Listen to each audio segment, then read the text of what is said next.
And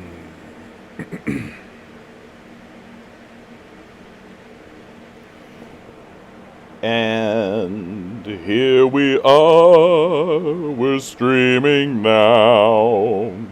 We're streaming now, yes, here we are. Hello, and welcome to the Canadian Commie. For those of you who are just listening in, maybe out in the podcast-overse, what I am doing is I am reading comments on the YouTube stream that I am simultaneously doing here, and responding to those people who come into my YouTube and perhaps Twitch chat. If you would like to participate in that, I live stream 6 to 9 p.m. Eastern Standard Time, Tuesday, Wednesday, Thursday. You can go on to thecanadiancommie.com and you can jump into the live stream. You can ask me questions, give me beautiful compliments. Tell me I'm a terrible communist. Do whatever you like. Ask me, well, when has communism ever worked? Because that's the number one question I get all the time. If you'd like to donate to this whole thing, to help me along in my life, to maybe have me doing this on a full-time basis, so that I can complete my journey as professional revolutionary, you can go on to patreon.com/thecanadiancommie. Donate there, gets you into the Discord, so that when they purge me, when they take me down from YouTube, when they take me down from Twitch, when they take us all down, because you know they're going to, you'll be able to find me. God bless each and every one of you. So glad that you're here. We've got people coming into the chat already. Peanut Butter Beatrice. Always a pleasure, Peanut Butter Beatrice. You're one of the early adopters. You're always in first thing, right away. Good to see you, Peanut Butter Beatrice. Austin Wallace. How's it going? Good to see you, Austin Wallace. DM, good to see you. Austin Wallace writes, how do you feel about the revolutionary communists of America and their founding Congress this week? This is the Mega Communists. It's people like Has, Eddie Liger, Jackson Hinkle coming together and forming a group that has called itself in the past Mega Communists. Conton, good to see you, my man. Yes, Sayo, good to see you too. I think that the Mega Communist movement, or the Revolutionary Communists of America movement, is destined to fail. And it's destined to fail because they have, at their core, a fatal flaw in their worldview and how they are going to move forward and pursue revolutionary action. Let me be very clear.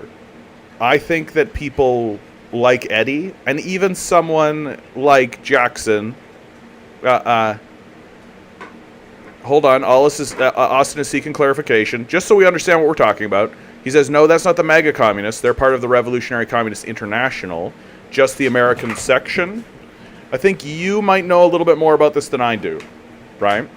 Like, my understanding of the Revolutionary Communists of America, this new movement that has started, and the reason why we're talking about it, is specifically because it is this group that I'm discussing that is forming this larger group, right? And if that's not the case, then I don't really have much to say about it because I don't think that they're very well known. And that's it. Like, good luck to them then. So I've talked a lot about the Mega Communist group, and what I've noticed is that they are forming a group called the Revolutionary Communists of America. Is that not correct? Well, Nilo, good to see you. DM says, the world is becoming more and more of a joke. The outright evilness is becoming more obvious. It's becoming more obvious to us, but one of the things that I've really noticed over this last week is how immediately liberals who were all naysaying and doomsaying and saying, oh, Biden is a failed candidate, oh my God, Biden can't win, oh my goodness, Biden, what a disaster. And we're actually lending an ear to communists, actually listening to communists when they were saying, like, Biden is just a bot candidate too, like, he's not that much different, like, and this was starting to seem like it was gaining some truck when it was Biden v. Trump. Because Biden v. Trump made the game as obvious as it could get. They are both fail candidates of no credibility whatsoever, who should not be in the position that they are in, who are incompetent, ridiculous, absurdist leaders, whose policies are genocide, war, death, devastation, extraction of wealth from the populace, followed by abandonment. And it's obvious that that's the case with Biden. Well, now that Biden's walked out and Kamala has walked in, all of these same liberals who before were just like absolutely dunking on Biden, like some of the stuff that I was seeing these liberals talk about with Biden, I was like, yes, Queen, go off, like please, you sound like a communist. You sound like a communist. So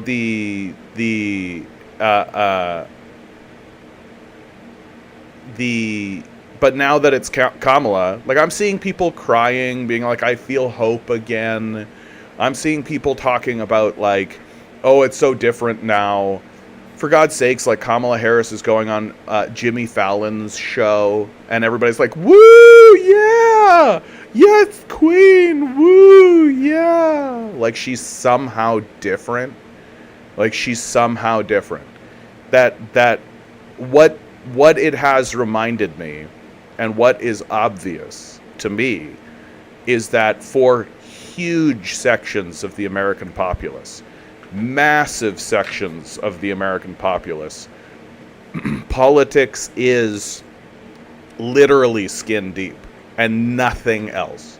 There's no conception of structure. There's no conception of like actual analysis of any structure beyond literally who that figure projects and represents on the thinnest.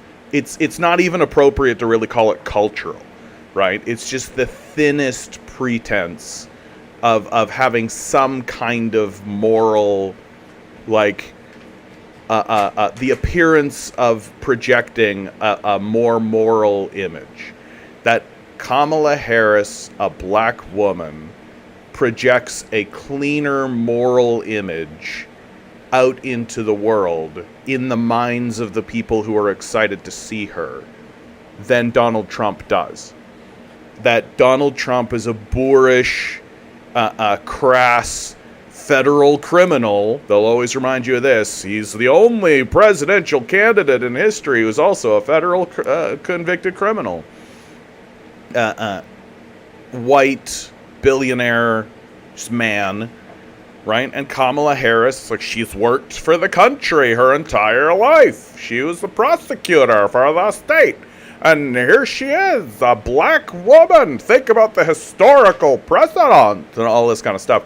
And nobody gives two shits at all that she's just as genocidal. Her policies are the same. She's not going to raise taxes on the rich or anything. And if she does, it'll be like 2% over 15 years kind of shit. She's not actually, by policy, much different than Donald Trump. And again, she just plays this game. She's the good cop. In this case, she's literally a cop, right? She's the good cop. Trump's the bad cop. They got Project 2025 to wave in front of everybody and be like, see what we could do to you. Keep power within the hands of the capitalist class. Be afraid. Vote blue no matter who. Right? So it's like the most non-democratic system that exists in human history.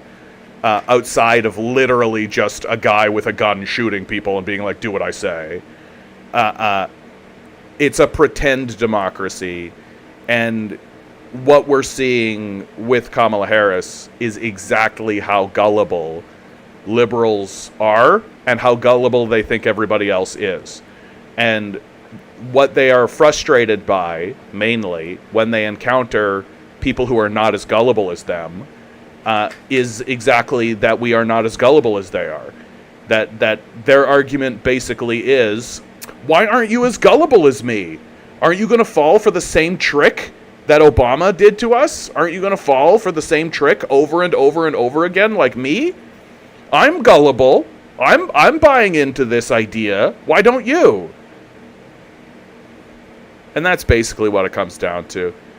So it is getting more obvious to us, but there's a huge segment of the population that's like, we're back on track, baby. America's back. Here we go. Everything's going to be great. Just these the phrase I've heard is coconut pilled. Right? I didn't invent this phrase, but I've heard this phrase, coconut pilled. And it's just total delusion. Like, it's just absolute, like, oh yeah, you didn't fall out of the coconut tree. You live in the context of where you blah, blah, blah, blah, blah, blah. And that's just, like, the greatest thing ever. It's like an Oprah moment. And you'll get some health care, and you'll get some health care. Everybody gets some health care, and then no health care happens. Like, look at the promises that Kamala is putting on the table. She's literally talking about how, like, payments towards medical debt should reflect on your credit score. Like, that's the kind of trash, garbage, pathetic nonsense that's coming out of these fascists' mouths, right? Like, these people are fascists. It's obvious that they're fascists. They're fine with murdering millions of people, but she's a black woman, so we're all supposed to be like, yas, queen. Cool. Just another, and what the rest of the world sees, right, is just how dumb we are, and how stupid and gullible and ridiculous we are as a people. That we're just like, it's so easy. You see how easy it is to take millions and millions of people to actually, like, just trick them into being like, vote blow, she's better. It's easy, right? Austin writes, no, that's not the Mega Communists. They're part of the Revolutionary Communist International, just the American section. Austin, I don't know enough about the subject, honestly. And I think that speaks for something. I just don't think it matters that much. Like, who is this group? I don't know anything about this group. What is this group? I feel like the fact that I'm talking about the Mega Communists while you seem to be talking about a different group of people. Who are they? What are their names? What do they stand for? What's their platform? I don't know anything about this. So that kind of speaks for itself, right? Like, why is it that there's this huge group, or this not huge group, but why is that the more prominent group, when I think of, like, Revolutionary Communists of America, like, so I'm sorry, I'm stuck in Mega Communism land, because that's my assumption. Like, is that what we're talking about? Sorry.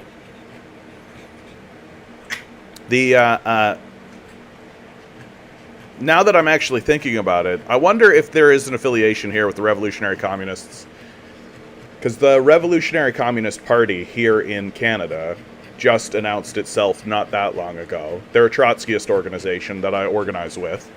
I haven't been able to organize with them because life has gotten so ridiculous, what with the flooding of my business, and a bunch of people quit, and, like, everything's just been chaos. Like, literally today is the day when I'm finally, like, feel like I'm caught up. You know what I mean? Like, you know how you can feel like you fall behind reality and you feel like you're constantly catching up?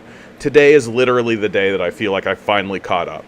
And, like, I finally can push forward with my own perception. So I wonder if the Revolutionary Communists of America... You know what? I might be able to confirm that. Hold on. Do I have it? Yes, I do. This is their manifesto, the Revolutionary Communist Party. Manifesto of the Revolutionary Communist International. I wonder if the Revolutionary Communist Party of America is affiliated with us. Hold on. We did have it. I had something here. All right. I can't confirm or deny. Yes, they are the American section of the... Okay. So we're on track now, Austin. Okay, forgive my stupidity throughout that period of time. That was me being a dummy-dumb. Simple as that. I am a dummy-dumb sometimes, Austin. And, so essentially what you're asking me is, what do I think of the Revolutionary Communist Party of Canada, and thereby the Revolutionary Communist Party of America? They are swiftly growing. They are gaining a lot of... membership.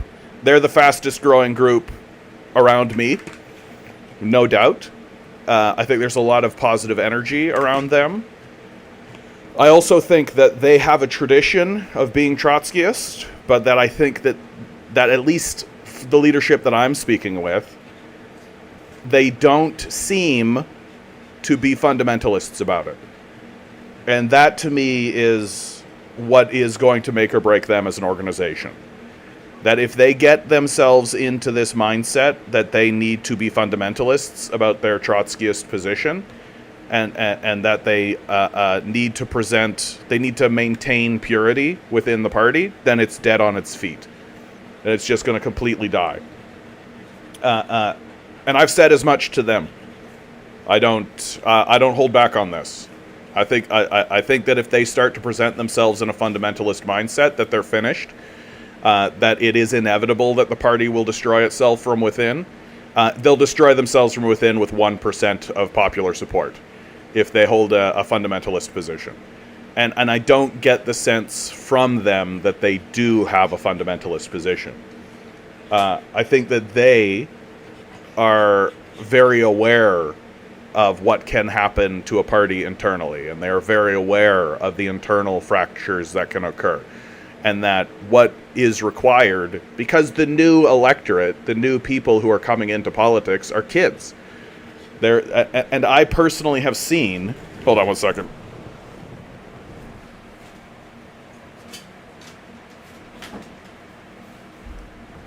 I have seen firsthand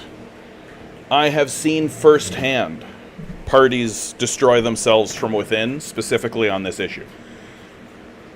Oda Chess, I'll get to your question in just a second, okay, mate? Because I have an article just for that, which is, what do I think about the Venezuela elections? I have absolutely been in organizations that had this fundamentalist idea, and young people would come into the organization with their own thoughts and their own ideas and their own conceptions and their own perspectives, and reading new literature and seeing new things and hearing new things, and come into the party, and they would simply say, hey, I read this thing that said this, and they would basically get dumped on, right? Just absolute dumpster fired on. And so they would leave, right? Because nobody wants to be part of an organization that's going to absolutely dumpster you for just saying, like, hey, Joseph Stalin did this interesting thing that I think is interesting. Absolute dumpster fire. Okay, well, if it's a dumpster fire, I'm not going to be part of it. Like, very straightforwardly. If when I stand up with the things that I want to say and the evidence that I've got and the perspective that I've got, and I'm just disrespected for it, bye. And I've seen it happen. And so that's my big concern for the the Revolutionary Communist Party. And again, I will say this to their leader. I will say this to anybody they want. If you are going to stand in front of Canada and America and be a fundamentalist about this stuff, bye, you're done. That's like maybe 1% support amongst the populace. Like maybe. Right? People are not interested in buying into a religious cult. People are not interested in buying into some kind of kooky nonsense. People have their own thoughts and their own ideas, and they want to feel like their thoughts and ideas are being respected. And it's especially bad if you are going to tell me that I shouldn't have my thoughts respected because 60 years ago there was a guy that said one thing in a book one time against that idea. Like, that's where it gets especially kooky, right? Like 60 years ago there was a guy that wrote something that we can kind of use that sort of fits this situation, and because we venerate that guy above all else, even our material analysis of the modern moment, then you're a dummy. Fuck off. Like, just fuck off. That's the dumbest shit I've ever heard in my life. This is my major critique of Trotskyists generally, and of any ists. Maoists are like this too, right? And which is that if you proclaim yourself to be an ist or an ismist or some kind of ism of a person, then you lose the ability to use material historical analysis on that person. That's my major critique of any kind of personist, right? If you're a personist, of any sort, then that means the person you are an ist of doesn't fit within the context of a material historical analysis. They are venerated above that. They become a religious icon. And if that's how you roll, you're going to lose a lot of support very, very fast. Right? Like, if I was interested in being a personist and was looking for big majority support, I'd just become a Christian. Right? I'd just join the Christians and try to fit in with the Christians. But I don't fit in with the Christians because I don't think the Christians are doing a very good job of upholding their own Christ. Right? Because they don't actually do an analysis of their Christ. And the reason why they don't do an analysis of their Christ is that he's sacred and holy and we don't need to pay any attention to that. Right? So that's my major concern for this party.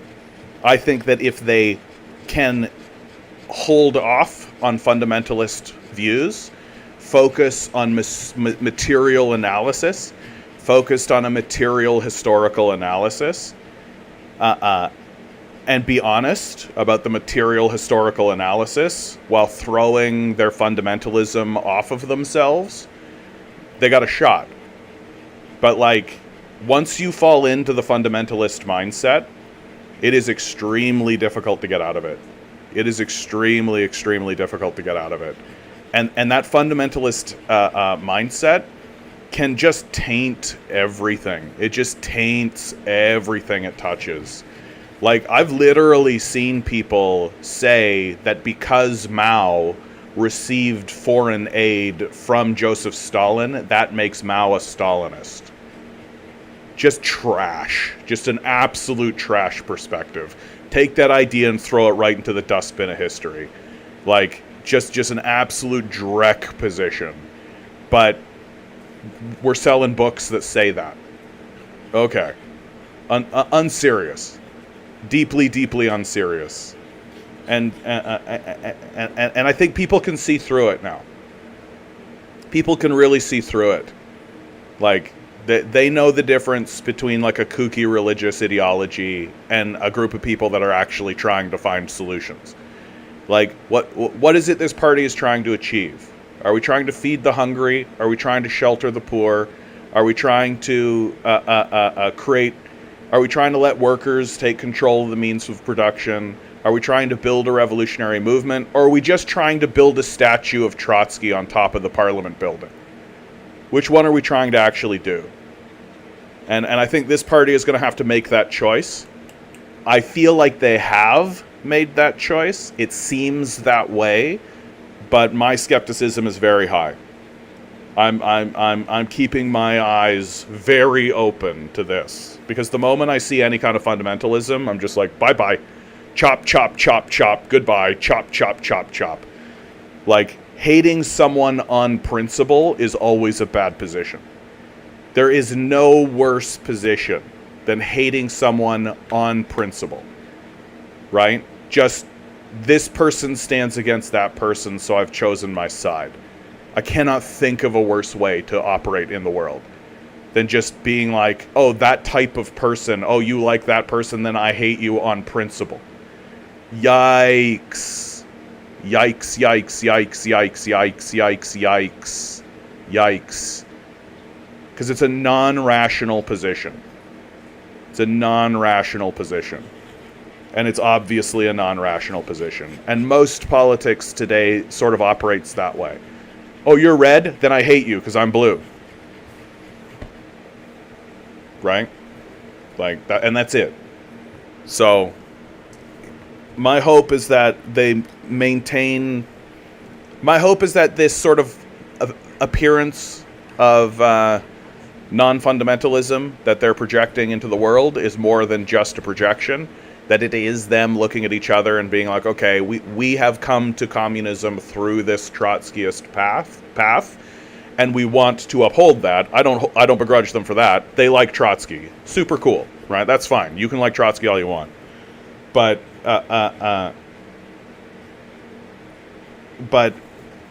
that they see and they acknowledge that, like, Trotsky is not the end of all thought, right? Because that's the other thing that happens. And I see this with the Maoists as well. Like, as soon as you have a personist, that's the end of thought.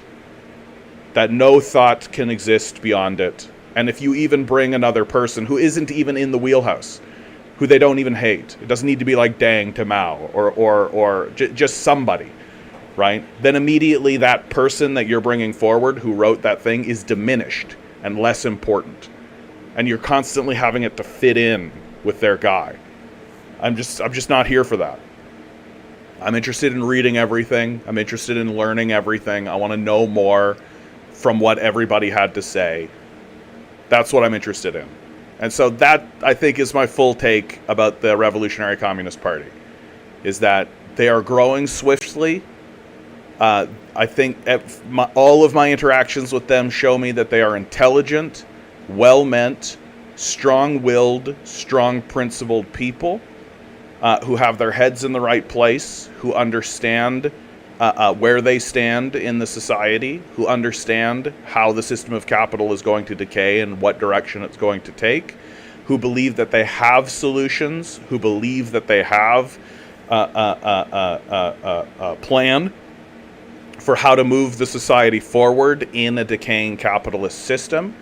And so what they need to do now is build trust in their communities and have people trust them and know who they are, and to build up themselves in that way. And so my hope, and the only thing that's going to trip these guys up, is themselves. And the way that they trip themselves up is by maintaining a position of fundamentalism. So we'll see. We'll see. They got as good a shot as anybody.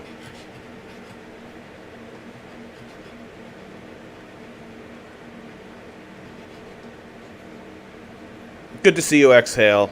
Good to see you, Gabriel. Richard Madden writes, the main issue I've encountered with trot organizations in my country is they always end up backing the imperialist Labour Party, Canada's equivalent of the Liberal Party. Yeah, that's, I mean, the Revolutionary Communist Party isn't doing that. That they explicitly say that we need a new party that is outside of the organized parties that exist, because we understand that the Liberals and the Conservatives and the NDP and the Greens and the Bloc Québécois are all just capitalist parties, right? So if you are... that idea, Richard, that you're putting forward, the idea of a Trotskyist organization. So there was an idea throughout the 70s and 80s that Trotskyist organizations had, which was to secretly invade left-wing capitalist parties in the hopes that they would be able to take them over from within, right? That was an idea that existed in the 70s and the 80s, and it failed. It didn't work. They weren't able to get the numbers. They weren't able to maintain the secret.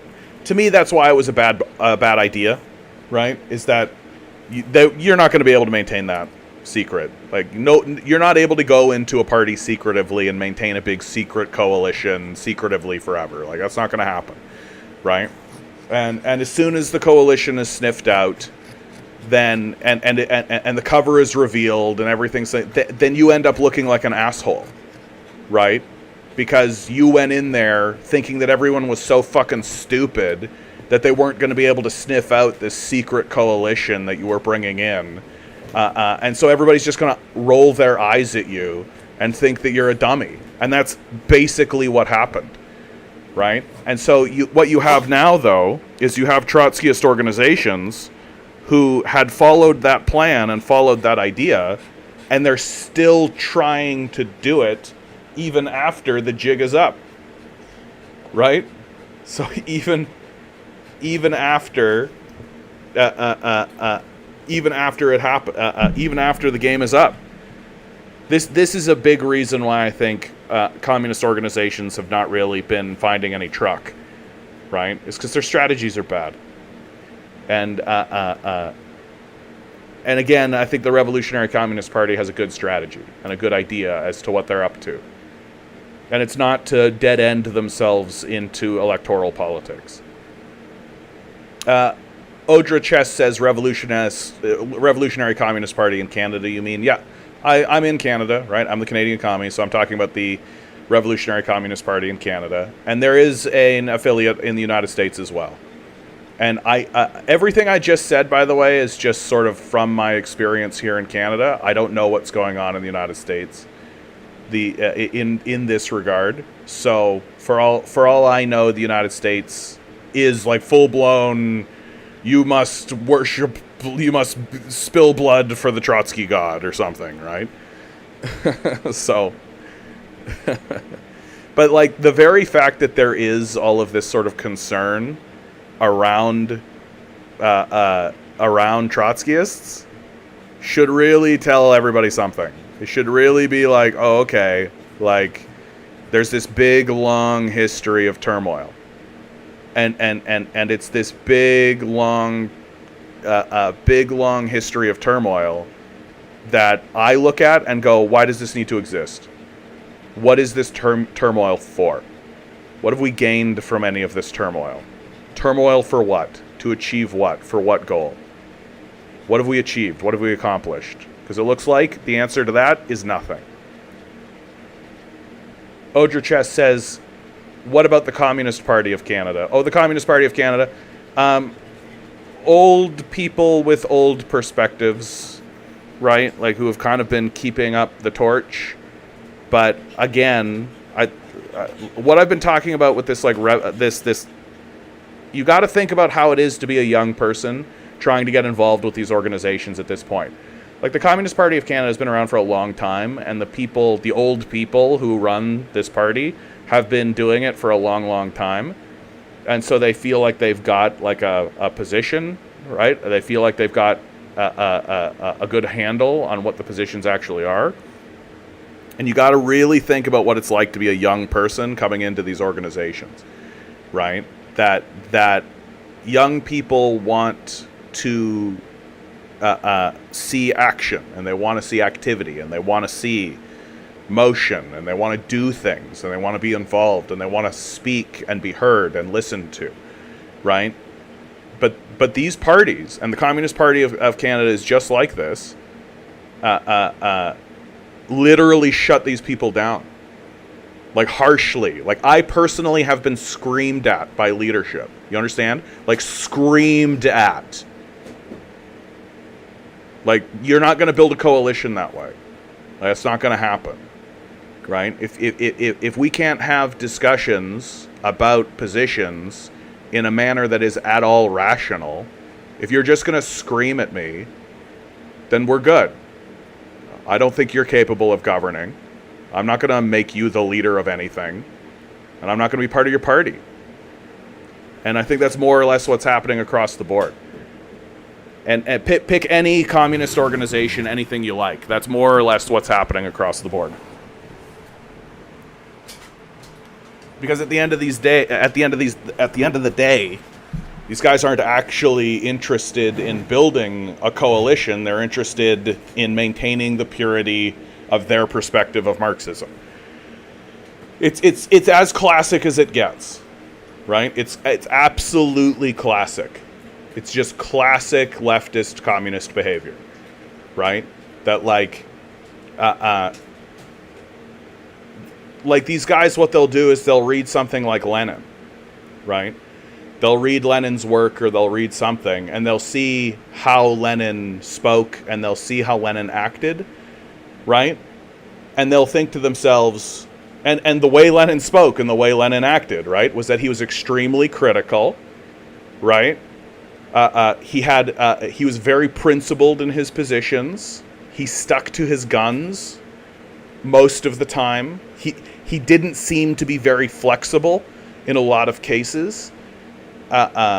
Because he believed very strongly. He had a very puritanical position most of the time, right? And so these people think to themselves, well, that's how Lenin acted, so I'm going to act the same way. The difference is that Lenin was the leader of a very large party, right? He earned a lot of people's respect.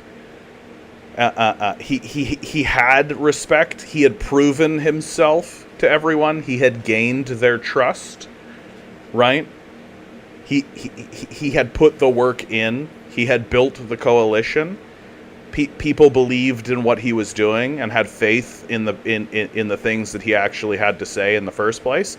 And there isn't a single communist organization in Canada that can make the same claim.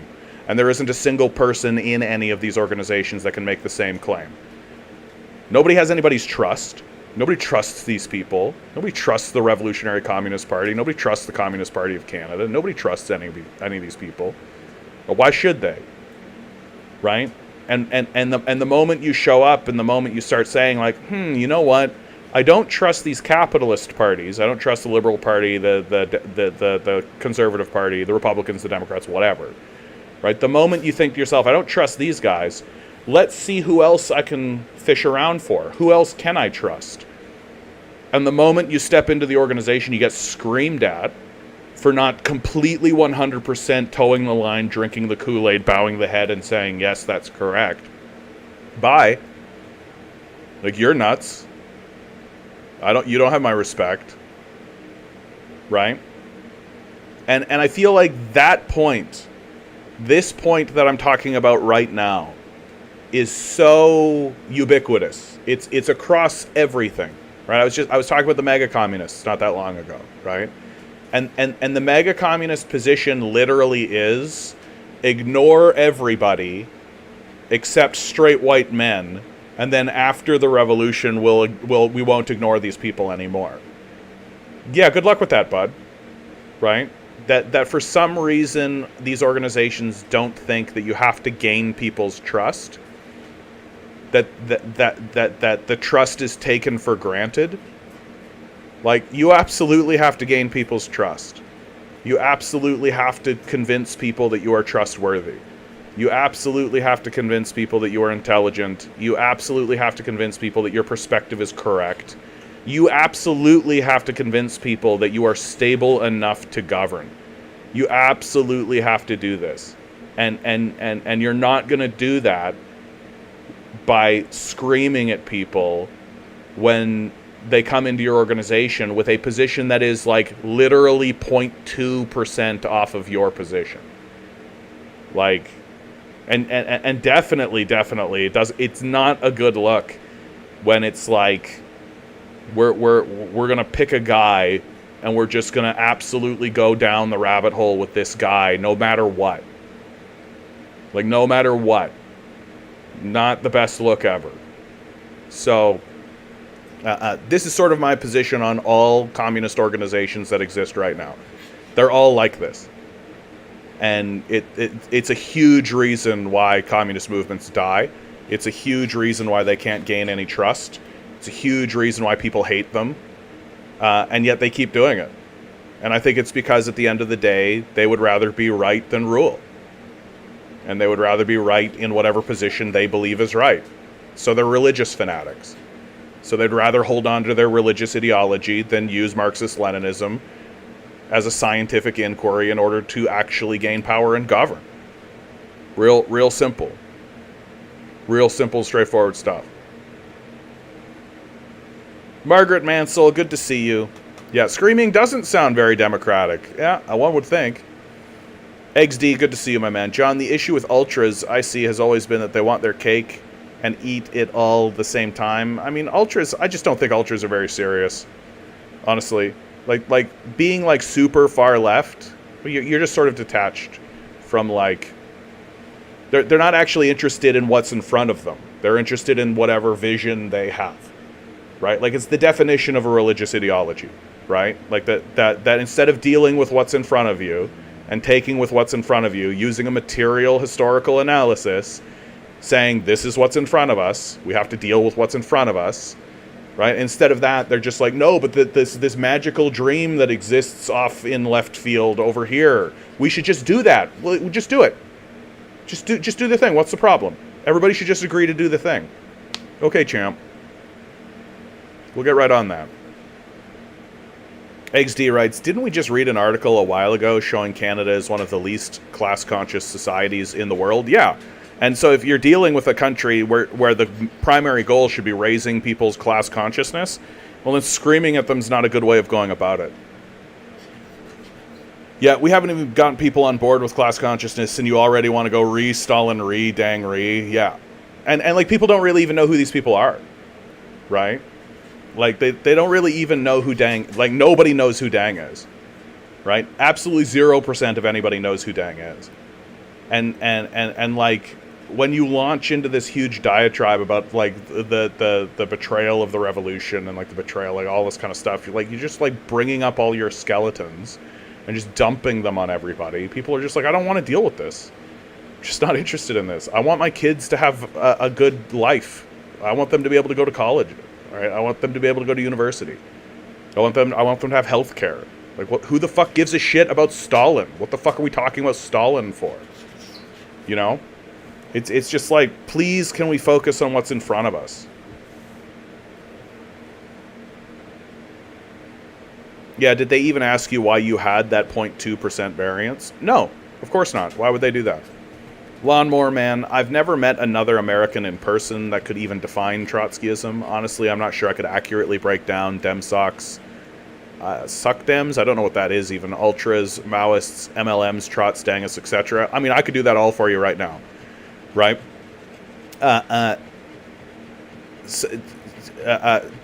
Okay. Marxists. Because it all kind of starts with Marx, right? Marxism is basically just like, the works of Marx are good. That's all. Right? The works of Marx are good, we like it. You could even call yourself a scientific socialist, because that's essentially what Marx called himself, a scientific socialist.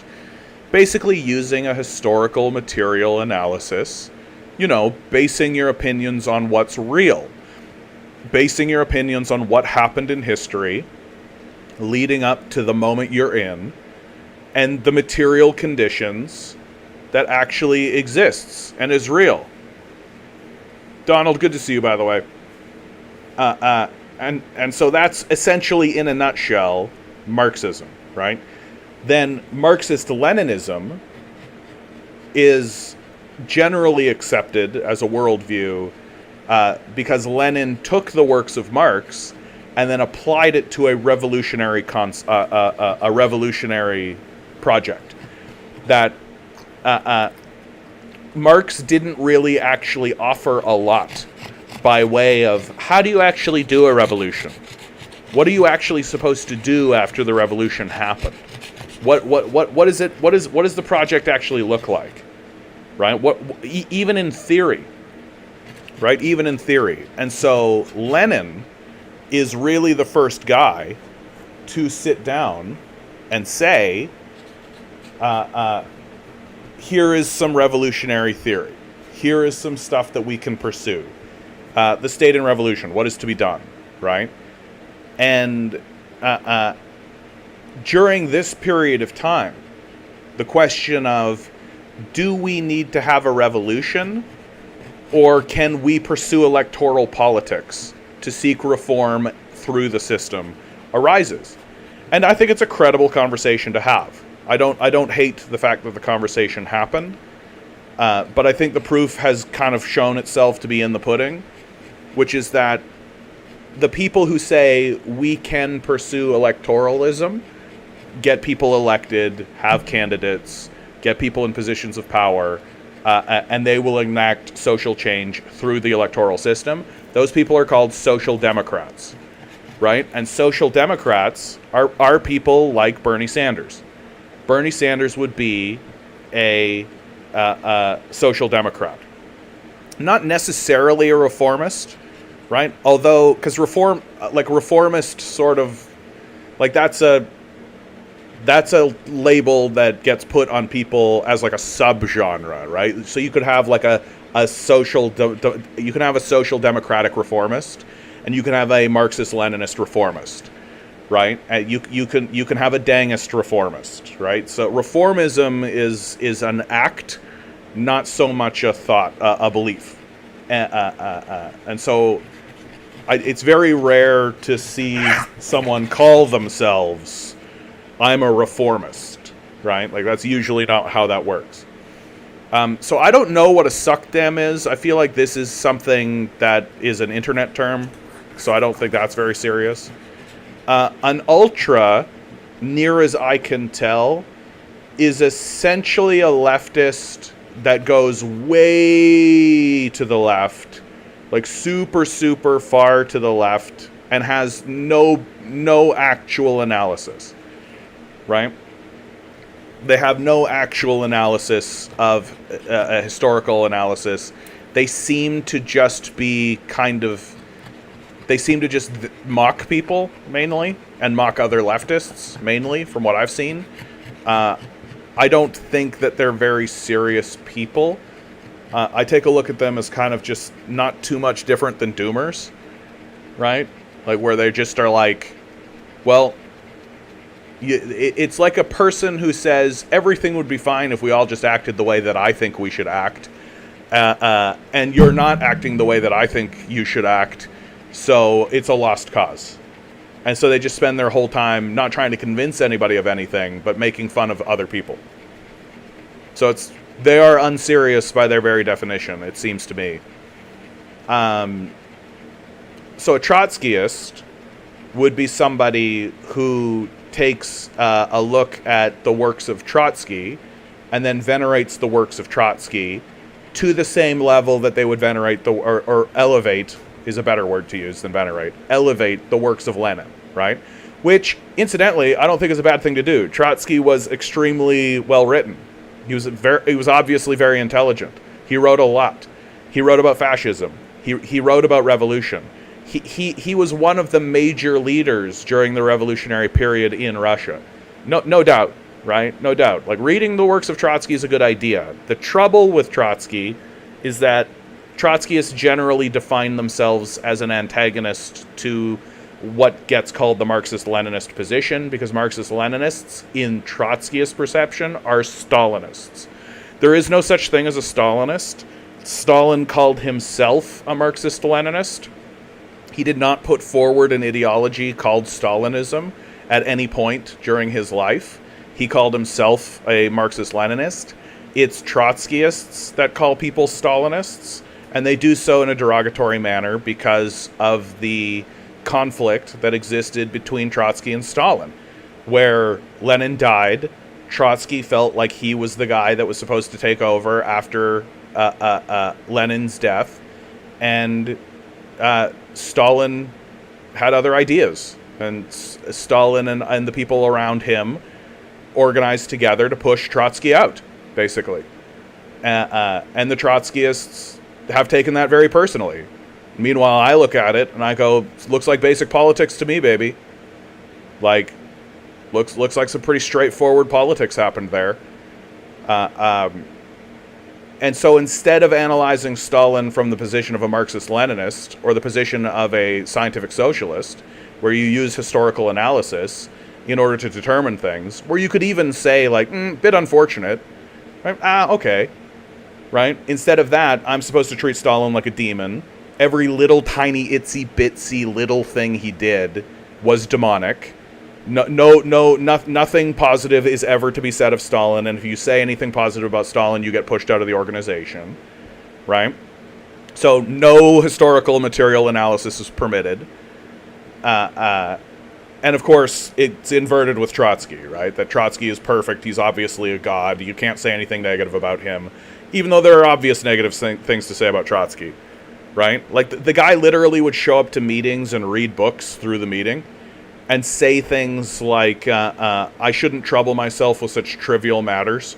You know, people's lives, right? People's day-to-day concerns, the things that people are concerned about so much that they're bringing forward. And here's this guy basically just hand-waving their entire existence and their life away. Yeah, hard to understand why people didn't want to be governed by this guy, right? Like literally, Trotsky had, like, a leather fetish. It's pretty obvious. He, like, walked around in, like, leather jackets and leather hats. He had, like, an entire group of people, like a military group, not a battalion, but like a military group of people, and they all wore, like, leather boots and jackets and hats in, like, black leather. So he obviously had a leather fetish. Like, it's very, very clear that that's the case. So, like, Trotsky was a bit of a weirdo, right?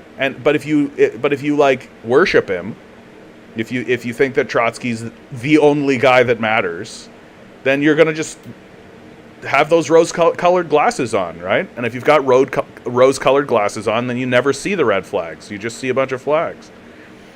So anyway, those are Trotskyists. They like Trotsky. I think that people should read Trotsky. I think that he was very intelligent, very smart. He said a lot of interesting things. Had a lot of interesting ideas. Maoists and Dangists share a similar relationship between Trotskyists and Marxist-Leninists. Maoists define themselves... Maoists describe themselves as... Maoists don't think that Dangists are actually communists. Maoists think that Dangists betrayed communism by allowing capitalism in, and they betrayed Mao, right? That Mao was a revolutionary leader, and that real communism happened under Mao. This is another example of how having a personist attitude means that you no longer use a material historical analysis, right? That Mao fully understood that the capitalists were winning a war against the Chinese and that they would have to do concessions to capital. It's just that he wasn't going to enact them himself. So, and everybody knew this. Deng understood this. Everybody got this. Mao was not going to welcome the Americans and the American capitalists into China. He just wasn't going to do that. So it wasn't until he died that the Communist Party bends the knee to America because they surrender, right? The Vietnam War is real. The Korean War is real. The threat of nuclear bombardment is real. Like, Maoists don't acknowledge this. Like, a Maoist is basically a zealous militant, somebody who's willing to just immolate themselves in the name of communism, right? That it is better to die for communism than it is to live with any amount of capitalism happening, right?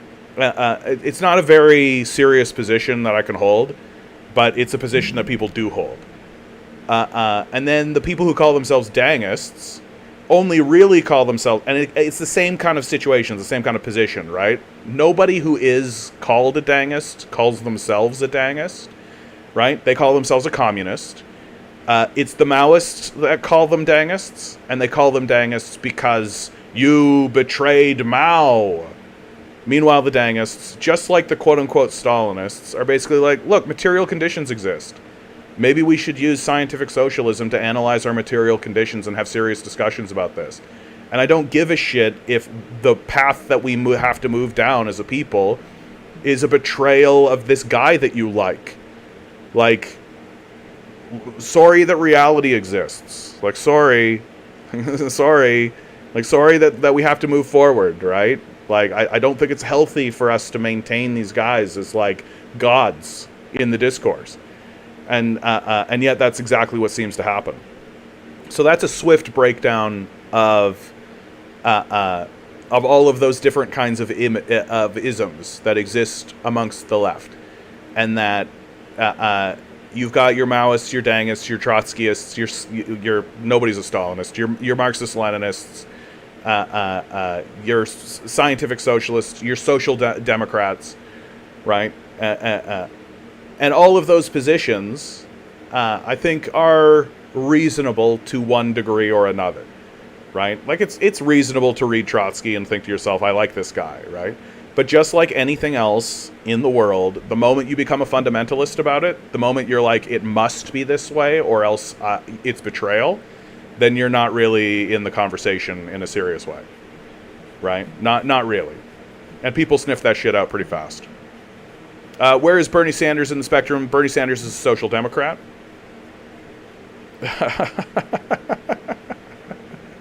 Current thing enjoyer over on Twitch. We need Kamala. Yeah, sure. The coconut heads. What a joke. Kamala. Odra Chess. Deng Xiaoping. Xi Jinpingism is a thing? Yes. Xi Jinping Thought is a thing that exists in China. You can read Xi Jinping's The Governance of China, where Xi Jinping Thought is expressed. You can also just find Wikipedia articles literally just type in Xi Jinping Thought, and you'll get like really robust, well-articulated articles. The Chinese work really hard. Like, one of the things I've really learned about China, they have the longest written history in the world. Like, their written history goes back thousands and thousands and thousands of years. They are a civilization that has had a written history for thousands of years, and it hasn't been destroyed yet, right? Sometimes cultures will have a written history, and then it'll get destroyed. Well, China's written history has never been destroyed. And so they've had this long written history for thousands and thousands and thousands of years. And so so what that means is that their historians and people who are of the historical mind within China, they understand that as they are writing this down, they are connecting that to this long history already. And so as basically any time Xi Jinping stands up and says anything, people are connecting that to this long thread that exists, right? So, and they're very, very diligent about it, and they're very robust about it. They're not interested in bullshit.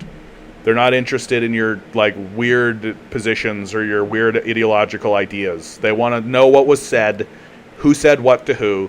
They want to know that, and that's all they're interested in. And so when you search this stuff, Xi Jinping Thought, you get a very robust answer. They're not fucking around. It's not like searching up like, well, what does Joe Biden think about this? And you get like some Democrat who's like flowery language trying to convince you to vote blue no matter who. That's not what happens. What did they say? Who did they say it to? When did they say it? Where did they say it? That's what you get. NYC wise person. Oh, thank God. Finally someone from New York who's wise. Hey, I'm wisdom here. I am not supporting either Trump or Kamala Harris. You say, good for you. Smart choice. Why do you have a Palestinian flag when, if you look at 2024 map, you don't see a country called Palestine? Yeah, the West is trying to systemically eliminate Palestine, right? Palestine is being ethnically cleansed, and that project has been going on since at least the 40s, if not earlier. It's been a project of systemic ethnic cleansing. It's an imperial project started by the British and the Americans, and now supported primarily by the Americans, although it's supported pretty widely in Europe. Germany is becoming pretty openly fascist about it. If you have a Palestinian flag in Germany, they will arrest you, for example. And so they're kind of becoming openly Nazi again in Germany about it. But if you read, like, Shakespeare talks about Palestine. If you read about the people in the Ottoman Empire, knew all about Palestine. For God's sakes, Palestine exists on the map in Indiana Jones movies. So the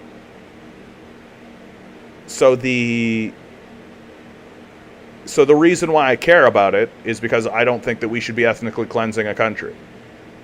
And of course, I'm an anti-imperialist, and I stand against the American empire. What is Palestine? Come on, Donald. Come on, don't play dumb like that.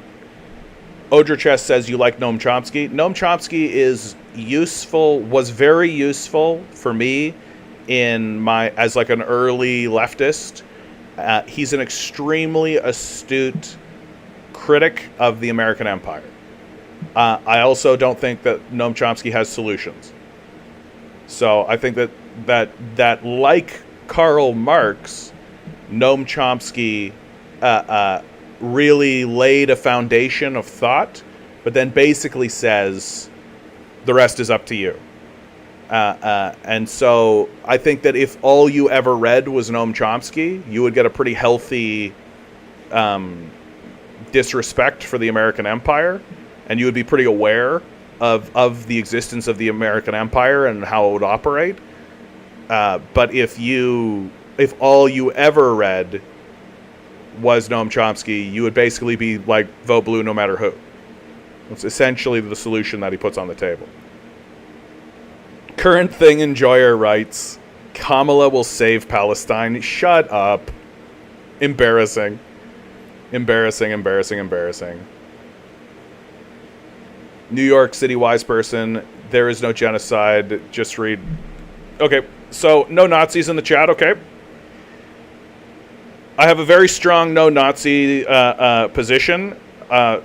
Genocide denial I consider to be a form of Nazism or Nazi apologetics, so no Nazis in the chat, okay?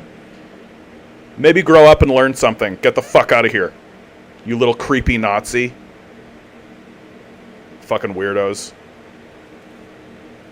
Like, go watch Abby Martin's Gaza Fights for Freedom. Go watch the live stream of the genocide. Go see the ICJ case. Grow up. And change your name. You're an idiot. You're not a wise person. You're a dumbass. Fuck off, you creepy little Nazi. Jesus fucking Christ. Ugh.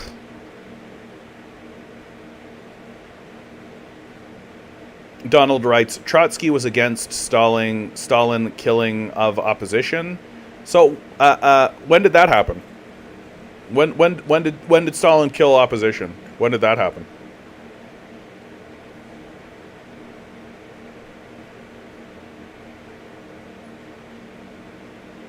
Lawnmower Man writes, Noam has the best breakdown of the true history of World War II with regards to staffing of the CIA with former Nazis. Yeah, that's the kind of stuff I'm talking about. Like, I respect Noam Chomsky a lot because he was always trying to tell the truth about what the empire was doing, although very clearly he did not have actual solutions. And I think that's a big reason why he was able to survive in the system that he had, right? He was able to survive in the system that he was in because he was able to survive in the system that he was in because he wasn't a communist, right? Like, he was alive during the purges. He was alive during the McCarthy era. Like, he was operating during that period of time. I think that if Noam Chomsky had have been a communist and had have been speaking communist rhetoric, he would basically be an unknown. We would have no idea who he was. He would be pushed out of the system completely. But it's because he's, an anarchist? There's a term that he uses for himself. I don't think it's anarcho-capitalist. That's not right. No, that's obviously not right. That's basically libertarian. But in any case, specifically because he's not a communist, the system kind of looked at him and said, okay, like, we say that we're for free speech. Here's a guy who's, telling the truth and backing up what he's saying pretty heavily. And he's not talking like a communist. So I guess we just let him do it.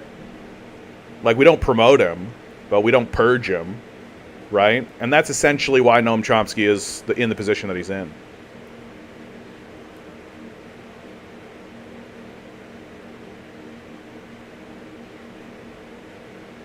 Current thing enjoyer, stop being a Chudley Dudley. Kamala said she wants 2 states. Shut up, dude. Like, please, for the love of God, shut the fuck up. Like, just so goddamn embarrassing.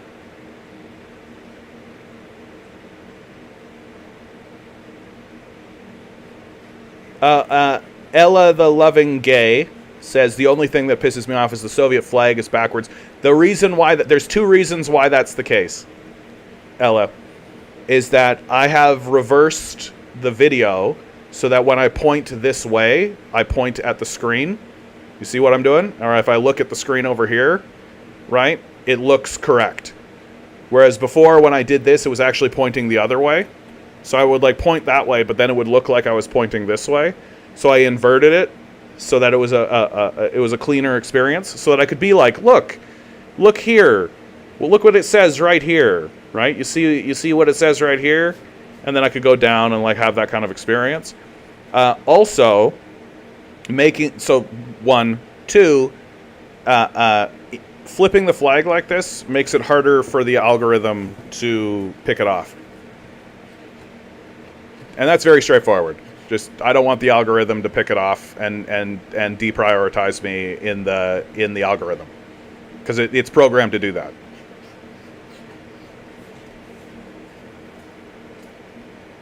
Current thing enjoyer. You really are the current thing enjoyer, eh? You're just jumping on the ship. Kamala is, guys, you got to hear this, man. I'm just reading your comments, current thing enjoyer, because it's like humorous for my people. for my followers, Kamala is connected with the black community. She said her favorite living rapper was Tupac down in 2019. Wow. I didn't realize it was so easy to get your vote. I didn't realize all we had to do is say, I like Tupac. Wow. Donald writes, Das Gulag. I know, the word gulag is so scary, right? Because no other country had a prison. Richard Madden. Margaret, true, that doesn't mean you should ignore ideology. What is Margaret saying that you're responding to? I have no idea. Yeah, well done keeping a Nazi-free zone. Yeah, thank you. No Nazis. It's Rule 1. Like, it's just like basic Rule 1. Like, it's not a... You're not going to come in here and deny the existence of a genocide. You're not going to come in here and talk about the Jews. Like, you're not going to come in here and do that shit. Current thing, you seem like a leftist dude, bro, who doesn't care about intersectionality. No, that's the Mega Communists. I very much care about intersectionality. I think that trans people, gay people, LGBTQ people, people of color should absolutely have have their voices heard. The reason why I don't really talk about those issues is because I am a white man who has the privilege of not having experienced that form of oppression. And I think that those people should be able to speak for themselves and be taken seriously and listened to. Right? So I fall back into the position that is my experience, which is as a scientific socialist talking about class issues. And when people of color, women, LGBT people speak up and have their voices heard, I step aside and listen. And I believe them. Because I don't know what it is like to be a woman. I don't know, and I can't. I can sympathize, I can imagine, but I can't know. And so that's my position. That's why I don't really talk about those issues first and foremost, because I'm not really in the position. See, here's the thing, current thing enjoyer. In that case, please listen to the multitude of people of color who support Kamala. Kamala Harris is a warmongering psychopath, so no. Right? Like, I'll put aside my position for a while, but once you show that you're a mass murdering, serial killing psychopath, like Kamala Harris, you know, who was the vice president overseeing a genocide, right? Like, where was she standing up speaking out against the genocide? No? No? Is it because she's a psycho? All right, current thing enjoyer, you're just demented. We just don't need to have you around. You sound like Fox News right now, is what I'm getting. Bye-bye. What a loser.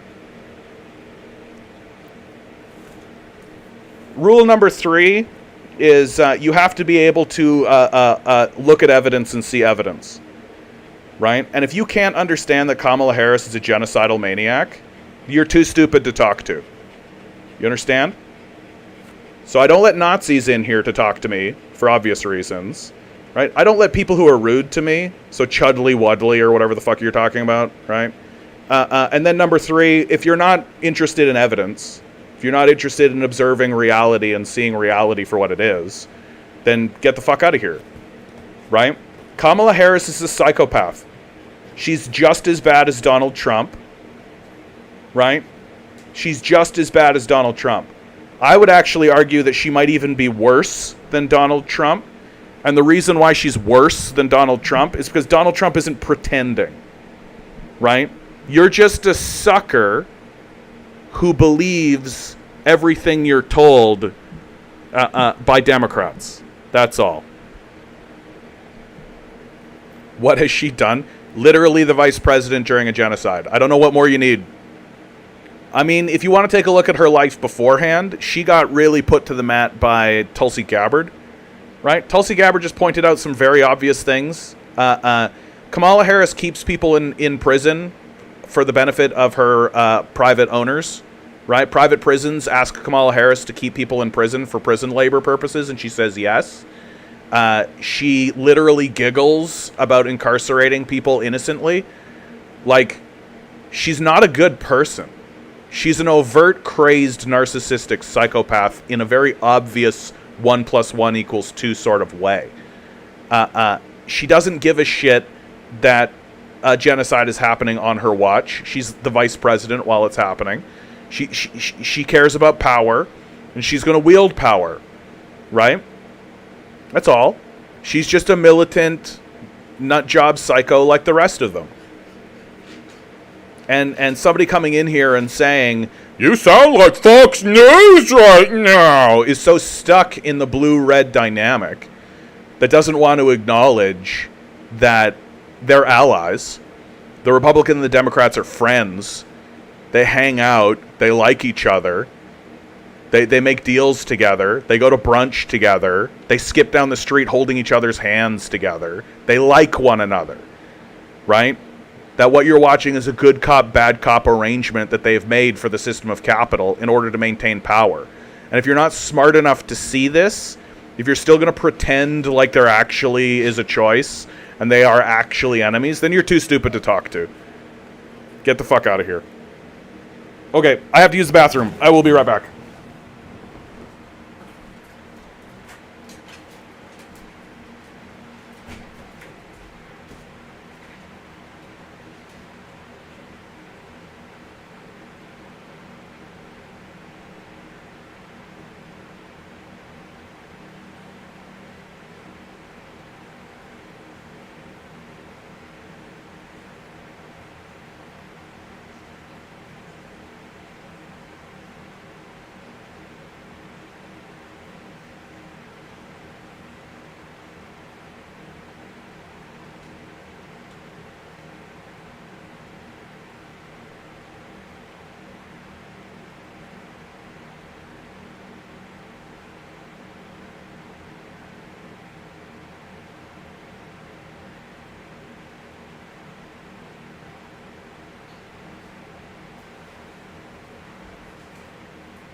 Jeez Louise, it's hot in here.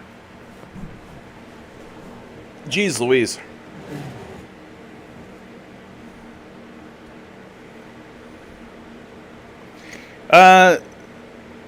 Steak mit Palmers. Rule 2 is that you have to have basic manners, and if you're too stupid to say that sort of stuff, you're too stupid to talk to.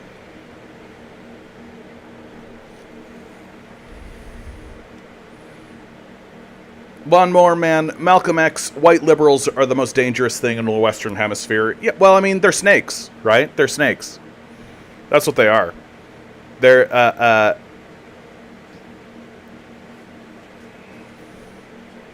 like, they pretend like they are something that they are not. Like, at least the Republicans aren't pretending, right? Like, at least a conservative stands in front of you and says, "You're just lazy, work harder, we're going to go bomb those people to liberate them from their wrong-headed worldview. That what we do is the smartest, best thing in the world. We're the greatest country in the world, and everybody should be like us. And if you don't want to be like us, too bad. We know better. We're coming over there, and your life is going to be better when we come over there and bomb you. And after we bomb you, we're going to take your oil, we're going to use it to fund our war machine so we keep spreading the good, glorious, God-blessed, libertarian view of the world around the world. USA! USA! USA! Right? That's conservative. Reprehensible, disgusting, fascist, obviously. Like basically a 2-year-old that grew up. But they're honest. That's what they think. That's their worldview. They think that they're the best and that everybody else needs to be like them. And they're going to come into your country and bomb the shit out of you. Right? A liberal will say, like, no, inclusion, diversity, we all care about one another, everything's fine, but they're only saying that so that they can get your vote. And then when the rubber meets the road, what do? Bomb the shit out of other countries, steal their resources, enslave the populations, because we're the greatest country in the world, we're going to make everything better for everybody, USA, USA, USA. So they're conservatives. They just have this sneaky little game where they try to pander to minority groups in order to convince them to vote for them. So they're way, way, way worse. They're way worse. Ella the Loving Gay says, are you like a Marxist-Leninist or, I don't know, a trot? I describe myself as a scientific socialist. That I care about the works of Marx Marx described himself as a scientific socialist. When I listen to, because I don't like the personist attitude, I don't think it's good to venerate a person beyond the status of a human. I think it's good to maintain their humanity as much as you possibly can. And so I call myself a scientific socialist, or a communist if you like. I don't really like the idea. I've talked about this already on the stream, so I won't go too deep into it, but I don't like the personist position, because I think the second you're a personist, you lose sight of who that person is, and they become uncritiquable. And you can't actually talk seriously about them. Ella says, "You look like a young Marx." Mission accomplished. Who knows? Maybe I'm Marx reborn. Who knows? Reincarnation could be real. We don't know. So, this is a long time into the show before I start even getting into articles. Hey guys, according to Business News, I think this is CTV, is it? Yeah, CTV News here in Canada. Wealth of the top global 1% grew by $42 trillion dollars over the past decade. And that's from Oxfam. Huh? Isn't it great that the society is obviously in a complete and total tailspin, and it's not going to get any better, and that there's organizations like Oxfam that are willing to stand up and be like, hey, there's a problem. We should talk about it. The last decade has been very lucrative for the world's super rich residents, fueling the drive by some advocates to tax them more.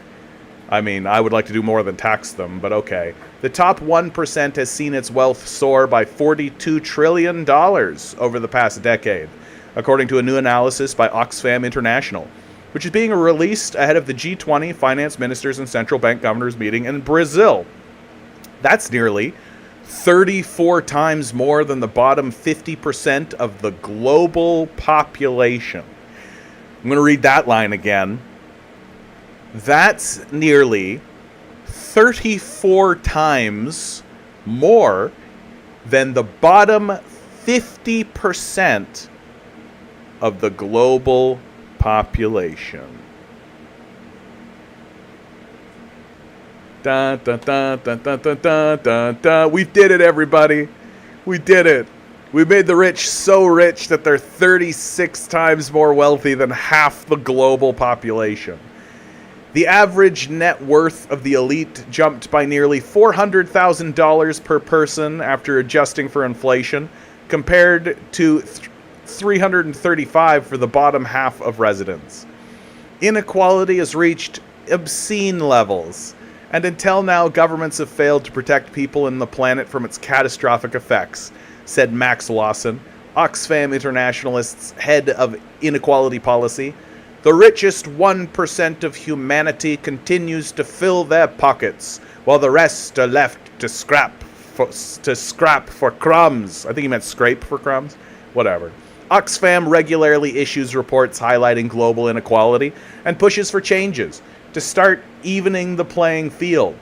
The latest analysis comes from the advocacy group, along with the several partners, is calling on G20 leaders to hike taxes on the ultra-rich. Ha ha ha, good luck. Not a thing that's going to happen. As part of its G20 presidency, the Brazilian government recently commissioned a study on raising taxes on the wealthy. The report, prepared by the French economist and inequality expert Gabriel Zuckman, found that a 2% minimum tax on global billionaires' wealth would yield between $200 billion and $250 billion from about 3,000 taxpayers annually. Don't you love that we have such, soft, just completely limp, what we could do is we could raise taxes on the rich by 2%. And that would be an effective shut up. Shut the fuck up. I'm just so done with these embarrassing, simpering, what we could do. if all we did, it's like they're constantly begging and pleading. It's like they're constantly in this position where they have to actually be like, oh, please, Mr. Billionaire, I know you have so much money that you can shoot yourself into space and back again in your leisure time as a joyride adventure carnival game. Please, Mr. Billionaire, would it be okay? Do you believe and do you think perhaps maybe that we could have 2%? 2% of the wealth that you have? You wouldn't even miss it. You wouldn't even notice that it was gone. Do you think that we could have 2% so that children can eat? Is that okay? And the billionaire will go, no. Work harder. Like, what are we doing here? Like, what are we fucking doing here? The billionaires that rule us, the Elon Musks and the Jeff Bezos, like, what do they need to do to prove to you that they're psychopaths? Like, what do you need to see at this point? That these guys are just, like, overt, crazed, fascist, Nazi-level threats that we should do something about, right? And instead, the guys who are writing these articles are just like, well, we could have a 2%. We could have a 2%.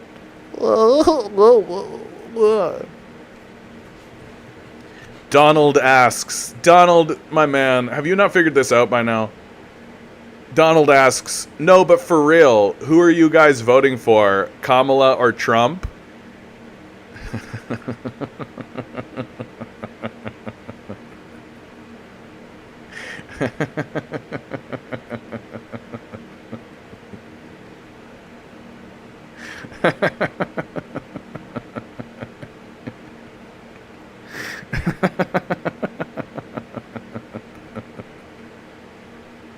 Yeah, there you go. DM's got it. I'm writing in Karl Marx. Here you go.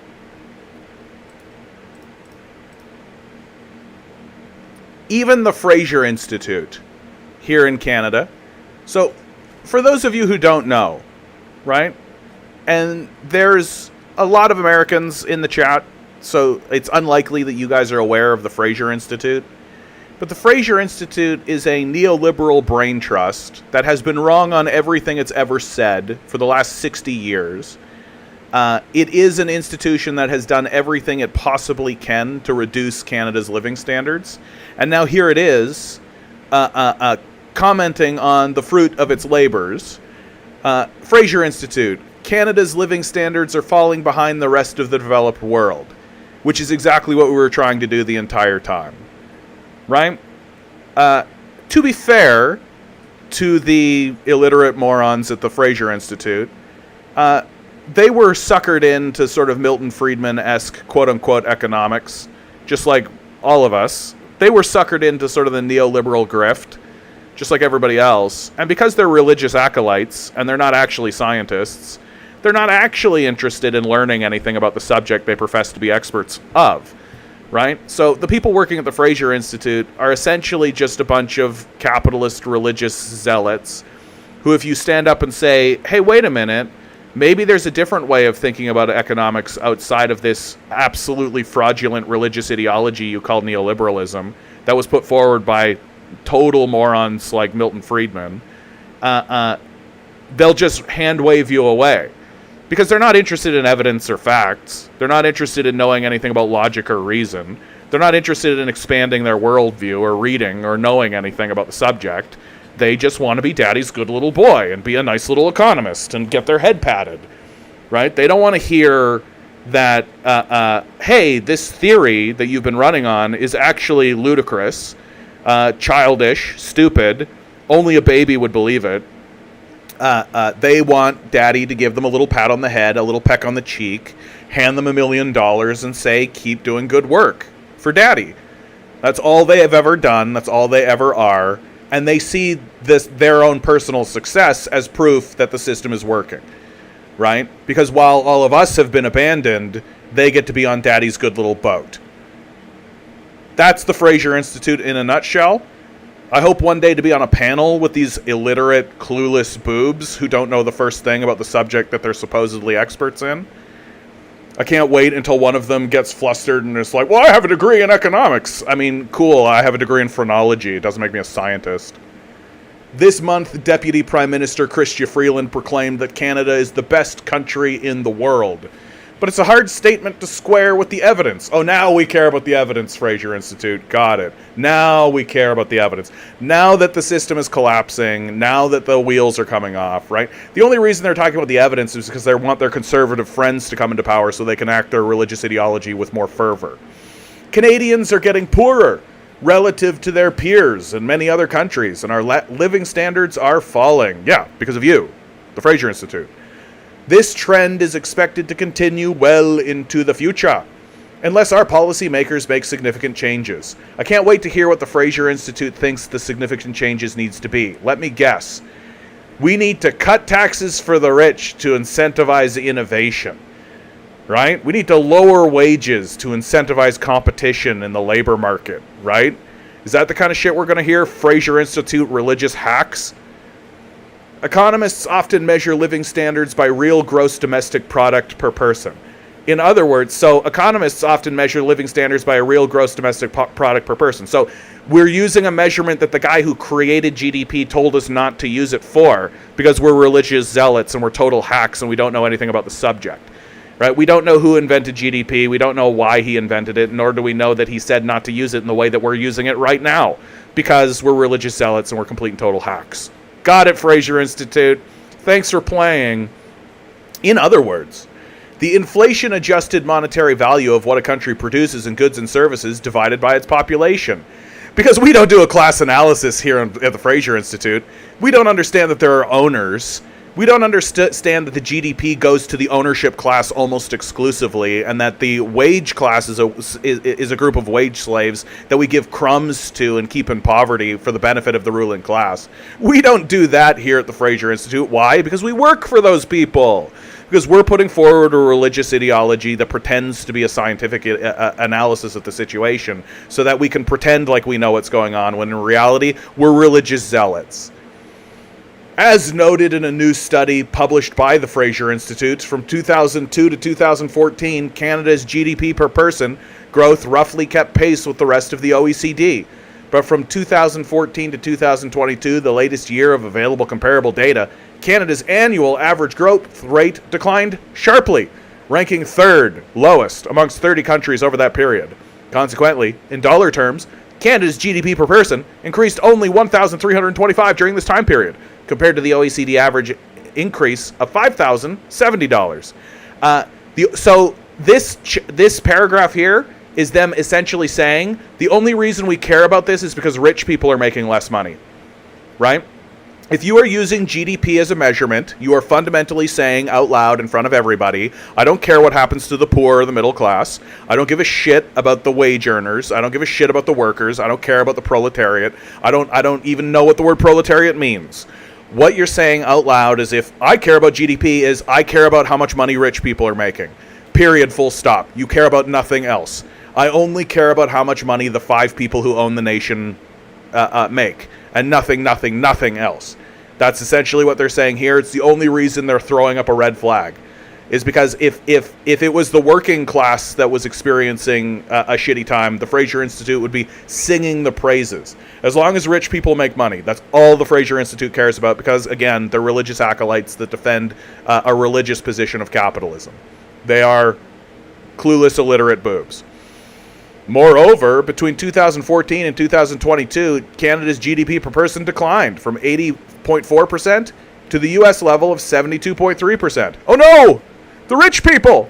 They're making less money! We lost substantial ground to key allies and trading partners like the United Kingdom, New Zealand, and Australia. According to OECD projections, Canada will have the lowest projected average annual growth rate of GDP per person from 2030 to 2060. That's when our GDP per person will be well below the OECD average by $8,617. This represents a swing of more than $11,000 from where it was in 2002. Yeah, it's almost as though the project of extracting as much wealth as you possibly can from the populace and then abandoning them has fucking consequences. It's almost like it has consequences. It's like, hey, did you know that if your system is designed to perpetuate itself forward based on people buying stuff, and then you impoverish those people so they can't buy stuff, then your system stops working. But if you don't have a class analysis and you haven't actually read any literature and you don't know anything, and you're just a clueless religious zealot that operates within the system of capital, believing that you're a scientist, right? You can talk this way and be like, oh, so what's going on? It must be Trudeau. Here we go. Why is this happening? I cannot wait. I cannot wait for this. There are several factors that have contributed to this. I wonder what they are. I wonder what they could be. Maybe it's heavy regulation, right? Let's guess. So this is the Fraser Institute. These guys are neoliberal hacks. They don't know anything. They are illiterate at like the highest possible level. And they're running on the religious ideology of neoliberalism and capitalism. So the problem is that wages are too high, right? And so that's killing competition and investment, right? Because it's all hail the psychopath billionaire class and nothing else. We need to deregulate, right? Maybe privatize a little bit more. All right, here let's actually read what they have to say. These absolute dim-witted hacks who should not be listened to at all. They include historically weak business investment. Ding, ding, ding, ding, ding. We got it. Business investment. It's all about the business investment. We need to make things worse for everybody so the billionaires can exploit us easier. They include historically weak business investment over the past decade, a substantial shift in the composition, of permanent and temporary immigrants towards those with less education and fewer skills, and subdued technological innovation and adoption. Blame everyone except the capitalists. Do everything you can to protect your masters. The problem is not that capitalists are hoarding wealth and offshoring it. Never bring that up. Never bring up the fact that trillions of dollars are just being sucked out of the populace and sent into offshore bank accounts. No, the problem is that we haven't convinced them. We are the problem, clearly. We are the problem, everyone. The problem isn't the psychopathic, vampiric, ghoulish, parasitic vampires that lay upon the society and prey upon us like demons would upon the human race. No, it's us.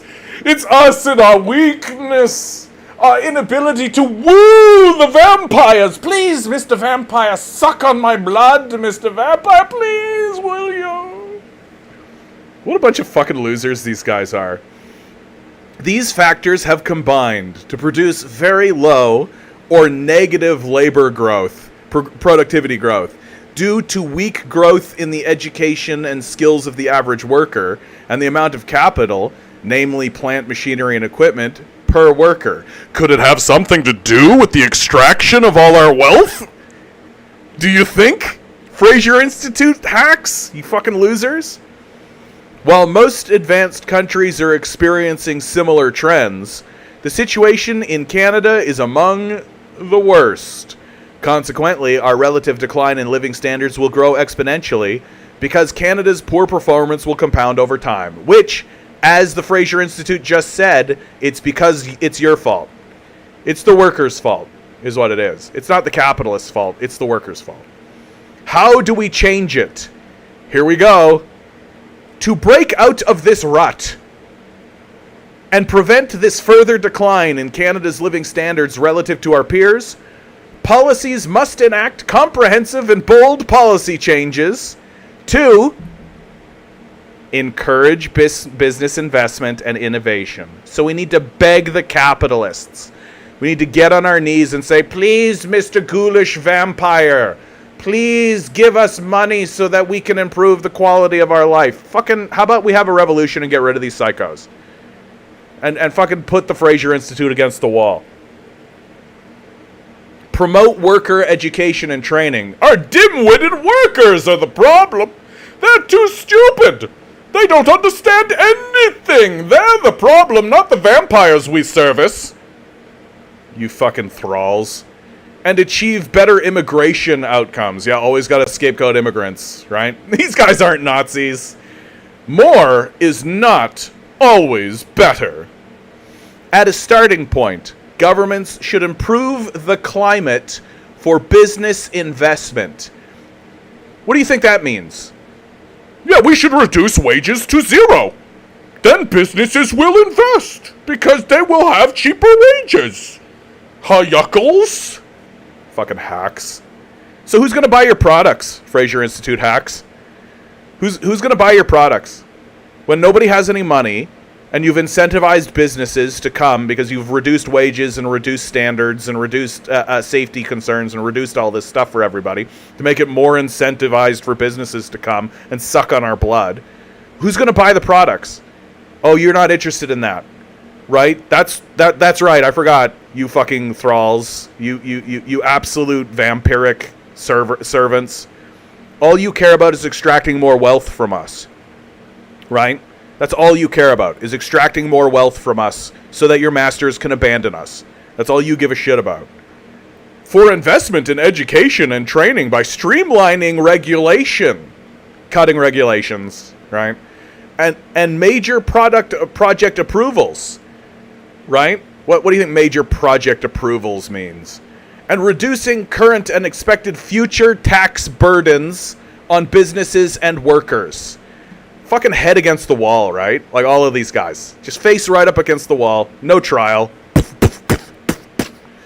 The levels of government debt and debt interest costs are approaching thresholds of unsustainability not seen since the 1990s. How do you think that happened, Fraser Institute?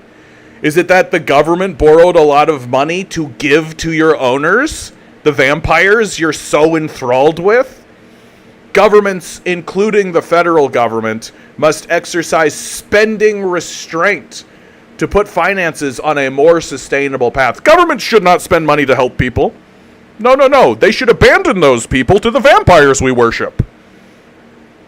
This would mitigate the crowding out effect of government spending and debt in private markets and promote private investment. Sell everything to private owners. That'll make everything better. That's certainly not a herald of the collapse of the civilization, right? Yeah, the best thing to do is to take Prince Edward Island and just let a billionaire own it. Like we did with the Irvings in New Brunswick, right? That's why everything's working so well. In addition, policies that liberalize intra-provincial and international trade and foster more competition, especially in key industries, transportation, communication, and finance, would help boost investment, productivity, and living standards. When have you ever been right, the Fraser Institute? You've been saying this for 40 years and it's failed. For the last 40 years, this has been you. Saying exactly this over and over and over again because it's a religious dogma. You're not actually using an analysis of the material conditions of your society. You are religious acolytes and nothing else. You've been saying exactly the same thing for 40 fucking years, and you've been wrong every single time. Why should anyone listen to you? People do, though. I don't know why.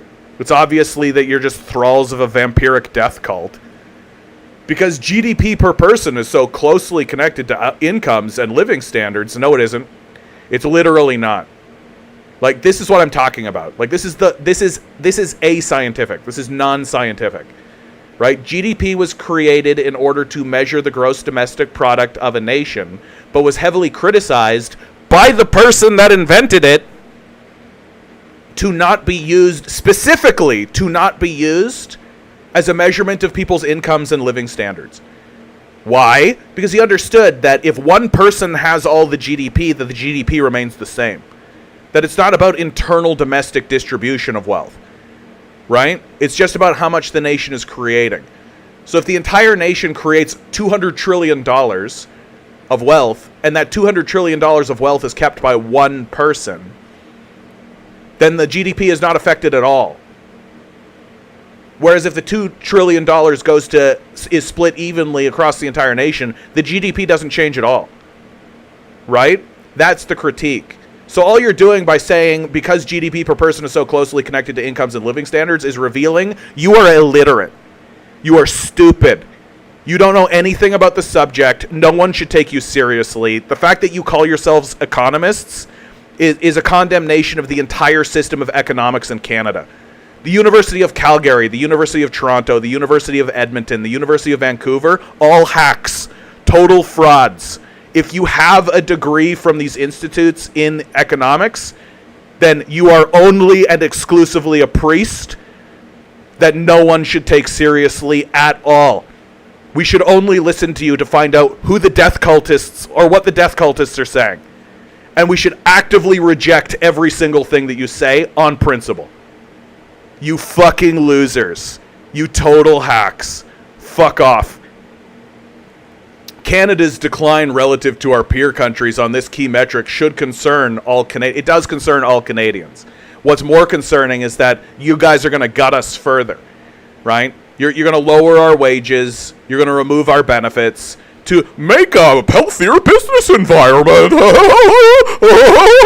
You fucking psychos.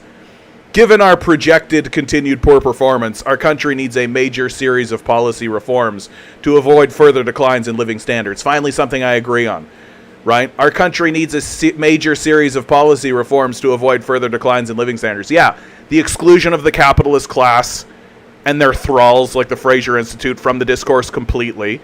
The removal of the assets, of all assets and wealth from all capitalists across the entire spectrum. The nationalization of the banks, the nationalization of the healthcare sector, the nationalization of the food distribution network, the nationalization of the food creation system, right? The nationalization of the key metrics, the resource base of our society, that people like the Fraser Institute should be declared a terrorist organization and shut down. The people involved in it should be put on trial. The Liberal Party and the Conservative Party should be put on trial for war crimes. Like, there's your major policy reforms. Because what's so funny is that these guys are saying major series of policy reforms. What are their policy reforms? The same shit that they've been advising for the last 40 years. So in what way are they reforms? What we need to do is continue following the same policies we've been following all along. Those are reforms. Shut up. Shut up. It's just embarrassing. It's just embarrassing. But what's even more embarrassing? We're about to elect an organization, the Conservative Party, that are going to do exactly this. And it's going to fail. It's going to fail. And how do I know it's going to fail? Because that's all it's ever done. All it's going to do is enrich 5 people, 5 total narcissistic psychopaths, who are going to pat you, Fraser Institute, on the head and be like, good little thrall. Thanks for being my thrall. You creepy, weird little ghoul. Here's some money. Go to Jeffrey Epstein's pedophile island and get your cock sucked by a girl or something. And that's all it's about. Fuck you guys. Hey, if you like this content, please be sure to tune in to thecanadiancommie.com. I live stream 6 to 9 p.m. Eastern Standard Time, Tuesday, Wednesday, Thursday, 6 p.m. Eastern Standard Time. Come on down, thecanadiancommie.com. Like, share, subscribe.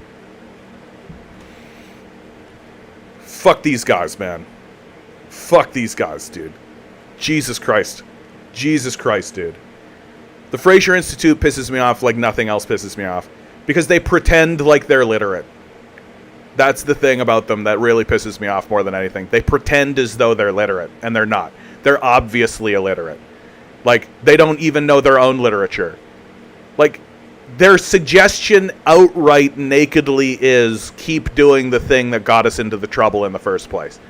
Like, the game is up. They're obviously frauds. Like it's like I'm watching that episode of The Monorail on The Simpsons, and you all know that the guy's a fraud. He's a shyster. Monorail. And the monorail came off the rails and smashed into the wall. And then everybody had a town meeting about what to do with it. And then that same guy walked in and said, we should build a monorail. And then everybody sang the song again. And they did it again and gave him another $1 million. Like, that's what this is like. And we're just going to do it. Like, we're just going to keep doing it because we're not very intelligent. We're very, very gullible. It's really, really easy to con us into this stuff.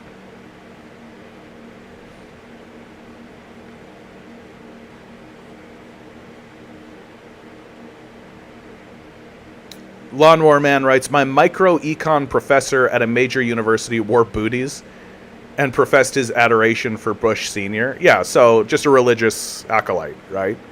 Like, I just don't know how you can call yourself an economist and actually think that any politician is worth any goddams at all. Like, if you're sitting there being like, Bush Sr. was such a great... What? Shut up. Bow ties, even worse. Booties would be better. Bow ties would be worse.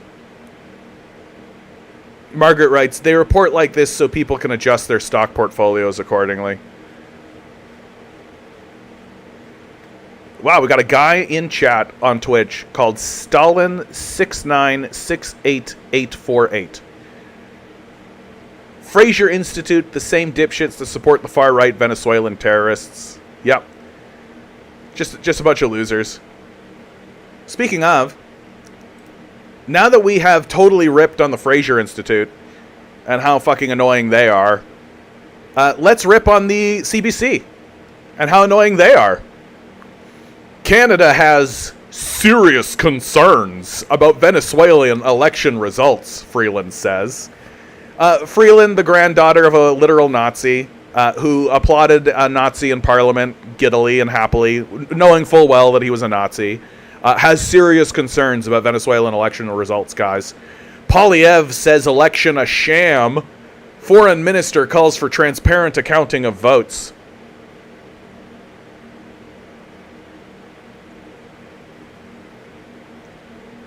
Canada's Deputy Prime Minister is echoing comments made by U.S. Secretary of State Antony Blinken, saying Canada has serious concerns about the official results of the election in Venezuela. Speaking shut up. Shut up. You guys overthrow governments and do all kinds of coups all over the place. You're just mad because Maduro, you can't get him. You're just mad because you can't actually get at Maduro. That the Chavistas are too aware of the power of imperialism. Their eyes are too wide open. They know what you're up to. They see through you, right? Because you're so obvious and overt, you creepy little Nazi. And they're not losing elections, right? They hold an election, and like, you want to talk about election irregularities? Did you know that George W. Bush, when he defeated Gore, he literally was appointed by the Supreme Court? That actually the Democratic result went towards Gore? There's your election irregularity. Nobody talks about that. Speaking in Toronto, Chrystia Freeland said the government is in conversation with its allies over the result, amid claims from Venezuelans that the vote was rigged. Venezuelans that the CIA hires. Canada has been supporting the Democratic opposition. Well, they just say it. Look at that. They just said it. Canada has been supporting the Democratic opposition. We know, dude. We watched what you did with Juan Guaido. We watched what you did when you stepped on your ass and we're like, Juan Guaido is the actual leader, actually. Because we're stupid and we think everybody else is as stupid as we are. And condemning an increasingly severe authoritarian regime in Venezuela for many years now, said Freeland. Source required. Increasingly severe authoritarian regime? Why? What have they done? What have they done? Well, they shot back at us. They passed rules against capitalists and expect those rules to be followed. Authoritarian. What a bunch of unserious clowns we are. Just what a bunch of unserious, pathetic children our leaders are. I want people of Venezuela, the Democrats of Venezuela, to know that Canada stands with them and recognizes that they are fighting hard for democracy and freedom. They are fighting hard for democracy and freedom. It's why they keep voting in Maduro. Venezuela's election authority, the government-controlled National Electoral Council, claims that... claims. It makes the claim that... So, Venezuela's election authority, right? Just like how we have Elections Canada, there's a third-party organization called Elections Canada that exists solely and exclusively to oversee elections. The government-controlled National Election Council, right? Just like how Elections Canada is government-controlled, right? It's a wing of the Canadian government. Claims that incumbent Nicolas Maduro won 51.2% of the vote beating opposition candidate Edmundo Gonzalez, who received 44.2%. Very concerning, though. Like, even just straight up 51% versus 44%, that's close. That's really, really close. That shows you pretty clearly that there is actually a fairly major divide in Venezuela. And that the divide is between the working people of Venezuela and the capitalist class and the bourgeois class of Venezuela and their thralls, right? And the goal of the capitalist class in Venezuela is to con and lie to the Venezuelans that the problems that they're experiencing in their life is the fault of the Chavistas, as opposed to the fault of the capitalist class, and the Chavistas are trying to recover from it, right? And the hope being that they will be able to overthrow Maduro and get somebody like Milian, who will just absolutely gut the nation on behalf of the capitalist class, privatize the oil reserves, that kind of thing. The opposition, led by Gonzalez and Maria Corina Machado, dude, I love their names, dude. Maria Corina Machado is so awesome. Have rejected the legitimacy of the official results. Right, like just like how Trump rejected the legitimacy of Biden's win, right? It's oh wow, far-right psychopaths decrying the legitimacy of the election? Oh, that must mean the election was illegitimate because the far-right psychopaths said so. It's okay, though. Our far-right psychopath thought so, too. Speaking to reporters following the results, Machido said Gonzalez's victory was overwhelming based on the campaign's own exit polls. The enemies of Maduro said that they won. Critics have said, critics being the people who celebrate Nazis in our country, critics have said Maduro, who has been in power since 2013, has unfairly arrested or persecuted dissidents and presided over crushed protests and economic hardship. Source required, right? They can say these things. Critics being who? What critics? What critics? Funny that the CBC article doesn't name the critics. Right? Just critics, just people. Because then you research the critics and you find out, oh, it's literally a neo-Nazi. Oh, got it. Machado herself was barred from running for president by the country's high court and has been called a freedom fighter and a symbol of resistance to the regime. Yeah, Machado, I haven't done the research, but I almost guarantee she's barred from running for president by the country herself because she's like literally funding terrorist organizations. The way they do. Inverted Mystic, good to see you, my man. Good to see you still streaming. Good to see you. Inverted Mystic says, I own a bird now, Canadian commie. What bird? What kind of bird? I would love to own a bird, but I would hate to own a bird, if you understand me. Canada's conservative leader, Pierre Poilievre, he's about to say something really rational, eh? I think he's about to say something really normal. A normal kind of a thing that a normal person would say in such a situation. Let's read and see the very normal thing that our very normal conservative leader is saying.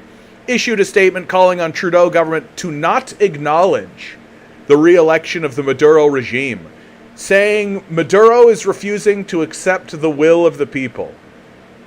Rational and normal. Definitely a cool-headed, rational leader that will not act like a complete and total loser on the world stage once he's elected. Dude, I'm so looking forward to Pierre Poilievre becoming the leader, because he's going to be a way bigger loser than Trudeau. Like, Trudeau was a loser for other reasons, putting on costumes, doing like little bowing things, all this kind of stuff. Poilievre is going to be a huge loser for way other reasons, because he's such a white supremacist in his heart. The shit that's going to come out of his mouth is like, the Chinese are going to look at this guy and be like, okay, you're a barbarian. Got it. You're a barbarian in a suit with a Millhouse, haircut and fucking Millhouse glasses. Got it. Creepy little barbarian. This is evident from numerous reports of serious electoral irregularities in the counting votes, said Poilievre in a statement. Source, please. What serious irregularities? Where? At what time? When? More serious than Bush v. Gore, where Bush got appointed to be the president by the Supreme Court after Gore won the election? Though the election authority released an overall result, it did not release the results from the 30,000 individual polling stations in the hours following the vote. prompting questions and suspicions about the tally. Yeah, that's what's called common. That's a very common thing that happens in elections. Why? Because if all of these 30,000 individual polling stations declared for one side or the other, it wouldn't affect the outcome. That's why they do that. That happens in Canada. That happens everywhere. It's not an irregularity. It's like the most normal thing ever. You know why you stop counting? Because counting these things is annoying. It's annoying. Why would you do it? For what purpose? To what end?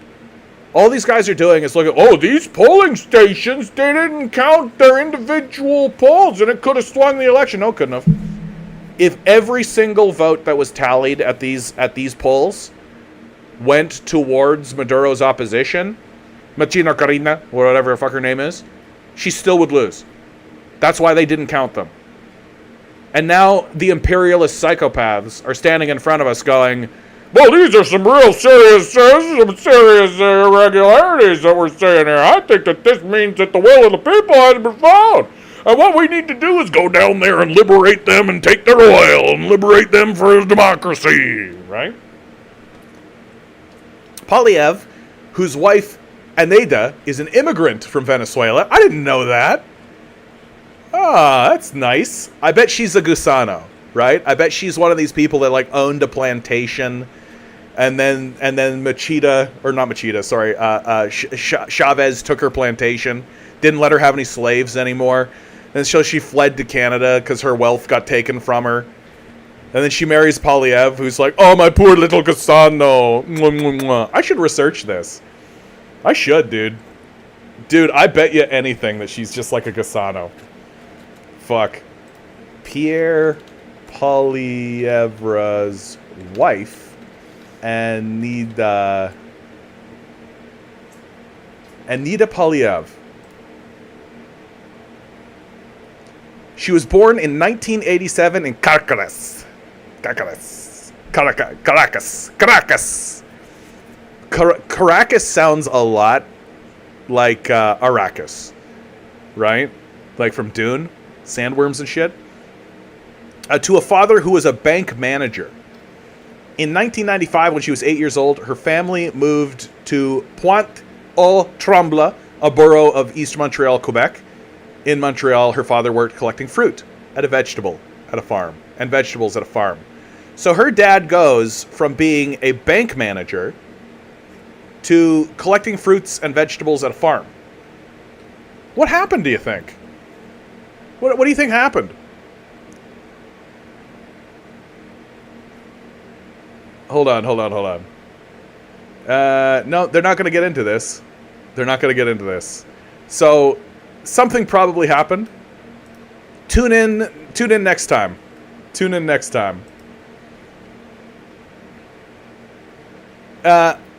Donald writes, what are your thoughts on the current Venezuelan dictator? Not a dictator, just won an election.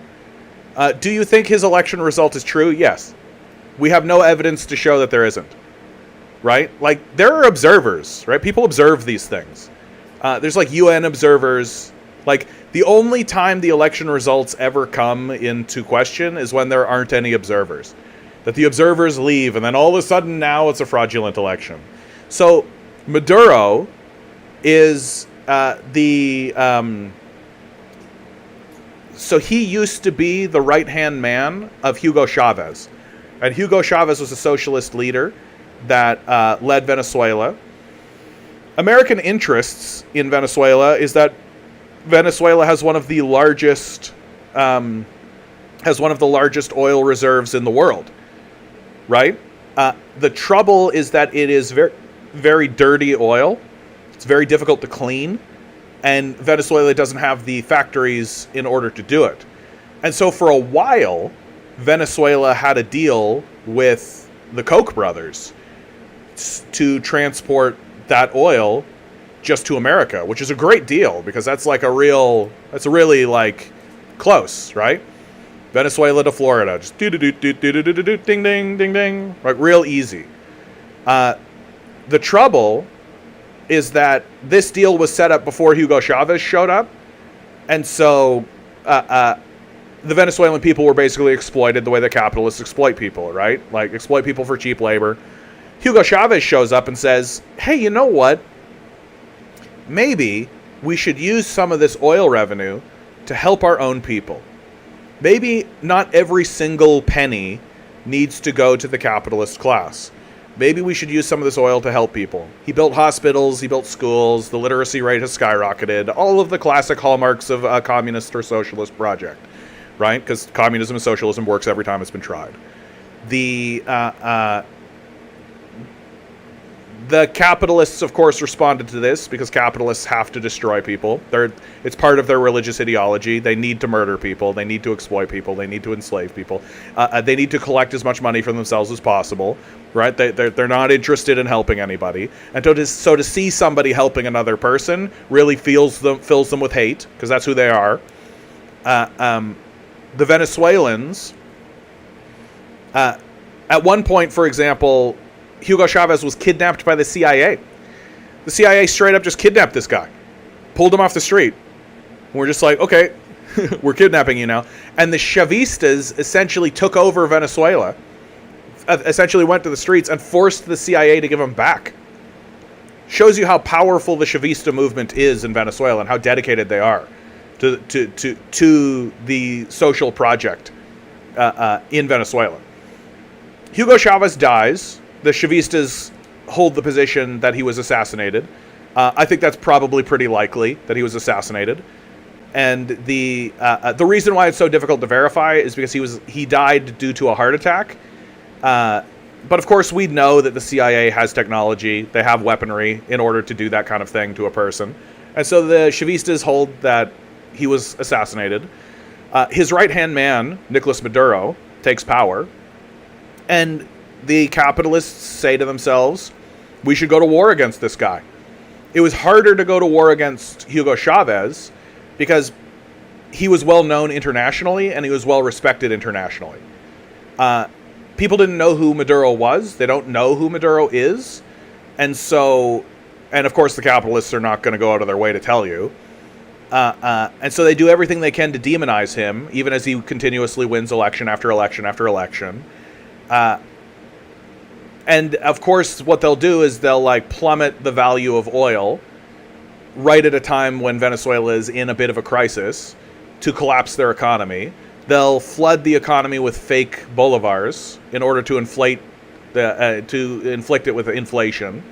They do all kinds of stuff, and I would say that Venezuela is doing very well in the face of these onslaughts. The thing that's really going to help Venezuela is BRICS and getting connected to the BRICS organization and getting that oil shipped off to China. That's really, really going to help them out a lot. I think that the Chavistas can be criticized. Hugo Chavez can be criticized for not creating a broader economic base. Putting their eggs in one basket, which is oil, is not a great idea. Diversifying their economy, that's what it's called. And so that's the criticism that has been levied. Nom Chomsky levied that criticism, and I think it's actually accurate that they should be diversifying their economy. But baby steps, you got to do what you got to do. So, yep, India also willing to buy. Yep. Stalin says, suggest to use Yandex as a search index, much better than Google. You will see. Okay, I'll check it out. Thanks, Stalin. Thanks, Stalin. But I do, Donald, one thing I really want to harp on you for, okay? Stop calling people who are ruling countries the empire wants to destroy dictators. Because they're not. They're just not. Right? Every single time somebody calls Xi Jinping a dictator, I think it's embarrassing. I think what you really are doing in the world stage and on the world position is you're really telling everybody that I don't know what the fuck is going on. I just have a white supremacist worldview, right? That, your elections don't mean anything, and the form of democracy you have is illegitimate, and I will indicate my belief in the illegitimacy of your ruling system by calling its outcome a dictator. Just sort of childish, frankly.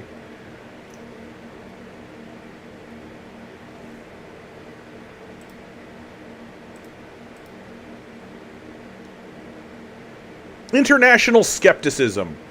Yesterday's election result prompted 9 Latin American governments to publish a joint letter expressing profound concern over the election. Which 9 do you think? Which 9 do you think? Thousands protest. I mean, don't get me wrong. I'm sure that there are people who want to see change for change's sakes and who have bought into the gullible idea of neoliberalism, right? There's gullible people all over. I just want to know what 9 countries. Those 9 governments, great. Oh, the Chilean president. Because Chile didn't experience a neoliberal coup. Pinochet didn't exist. Right? There isn't like a strong neoliberal base in Chile. Speaking in Tokyo, Blinken. So just literally Chile. And Chile's the one that they're willing to stand up and be like, yeah, Chile. Right? I bet you Argentina's on that list. Freeland, who was Foreign Affairs Minister at the time, issued a scathing statement in response to those presidential elections, calling them illegitimate and anti-democratic, and vowing to downgrade diplomatic relations. Downgrade them to what? Canada's already an international embarrassment on the stage diplomatically. We suck at diplomacy. We're terrible at it. But we don't even really try. All we really do is say, this is what we want. And then when the international community doesn't abide by that, we complain. That's it. We're not very good at it. So, moving on. From power and technology. U.S. is 15 years behind China in nuclear power. Huh? How about that? Everybody's like, yeah, when we run out of oil, we'll have to find new power systems. Oh, okay, we'll do nuclear, right? Okay, well, we're 15 years behind China. The U.S. is up to 15 years behind China in the construction of advanced nuclear power technologies, as the Chinese government provides significant funding and resources to its industry, according to a report released on Monday by the Information Technology and Innovation Foundation. The Washington-based Nonpartisan Research Institute highlighted that China plans to build 150 new nuclear reactors between 2020 and 2035, with 27 currently under construction, with an average construction time of around 7 years. Far faster than most other nations. Right? Oh, it's almost as though China has a superior system. It's almost as though they took a look at some kind of economic text, some kind of text, and some kind of theory of the world that was about, I don't know, like an analysis of like the material conditions as they actually are, you know? And that they use this worldview to actually inspire the way that they look at and what they do in the world. I don't know what it would be, though. The Washington-based Nonpartisan Research Institute highlighted that China plans to... I already read this. According to the report, around 70% of the cost of Chinese reactors are covered by loans from the state-backed banks, at rates as low as 1.4%, well below rates nuclear power companies can receive in any other country. Oh, it's almost as though having state banks is a superior model.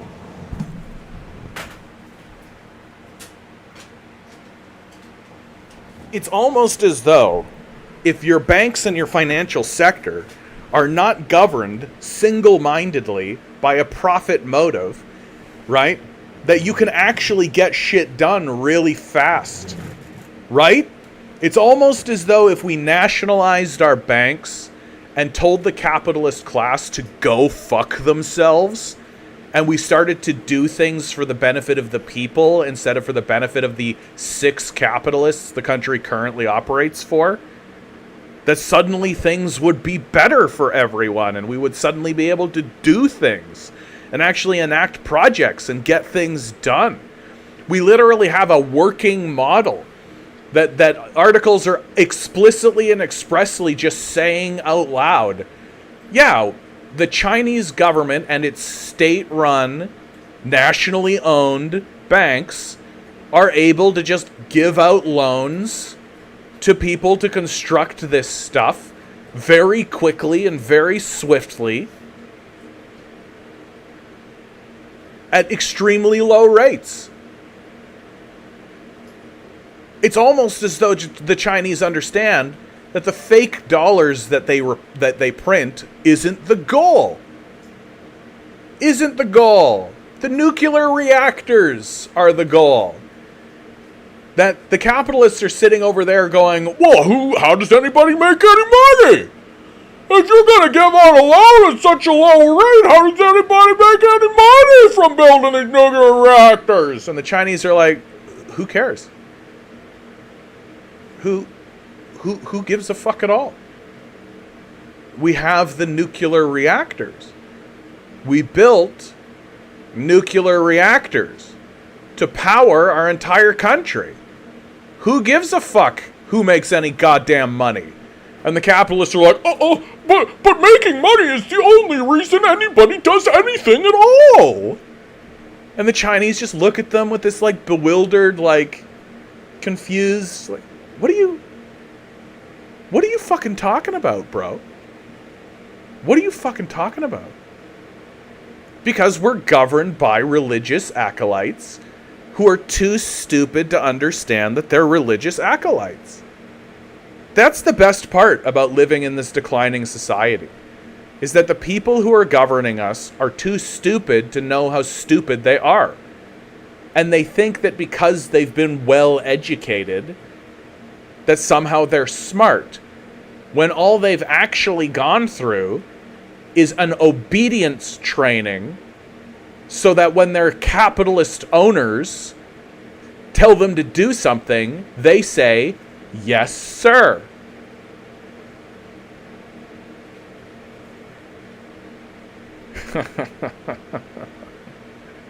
What a shit show. From framing the economics of the sector to coordinating ecosystem actors and streamlining regulatory and permitting procedures to supporting R&D, research and development investments in the sector, China's state guidance has been critical in driving China's nuclear sector, the report said. Wow, it's almost as though communism works and capitalism fails.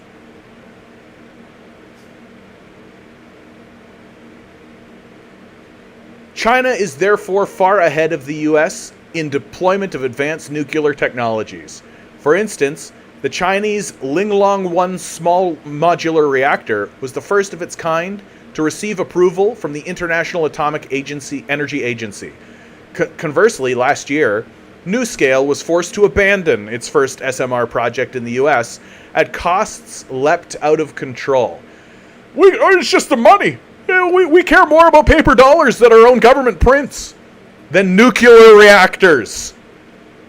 Regardless, the U.S. remains the largest producer of nuclear energy in the world, with 94 plants, accounting for 31% of global nuclear production. The Biden administration has further pushed to strengthen the sector, setting up a power project management working group at the end of May to reduce costs associated with large-scale nuclear projects. So America has had this big head start, right? Managed to build reactors back when people cared about building things. Because there was a period of time when people cared about building things in America, right? That the previous generation of psychopathic billionaires got it into their heads that the best thing to do to really, the reason why we have all this wealth is to build things, right? And that's how our legacy will continue into the world. And back then, building things meant actually building real things, right? Today's psychopathic billionaires are interested in building things, but the things that they build are like children's toys, stupid little baubles, moronic systems that only children will care about. I'm gonna buy Twitter, you know. I know what I'll do. I'll make an electric car that doesn't work, you know, like just like dumb shit that's not gonna like the moment Elon Musk dies, everyone will forget his name, Like literally the day after he dies, he will never be reported on ever again. Because he's done nothing important. He has no legacy. Tesla will just be bought up by some other person, and then we'll all talk about that person. And maybe, like, for the first 5 years after Elon Musk dies, people will be like, well, we have to do this to recover from the period of time that Elon Musk was in charge. And that'll be something that they say so that they can deflect away. And that's a pretty classic standard psychopath tactic, right? Deflecting onto the previous leadership. And so for a period of time, people will talk about Musk that way, but then he'll be widely forgotten. No one will care. There won't be any, like, Muskites around or anything.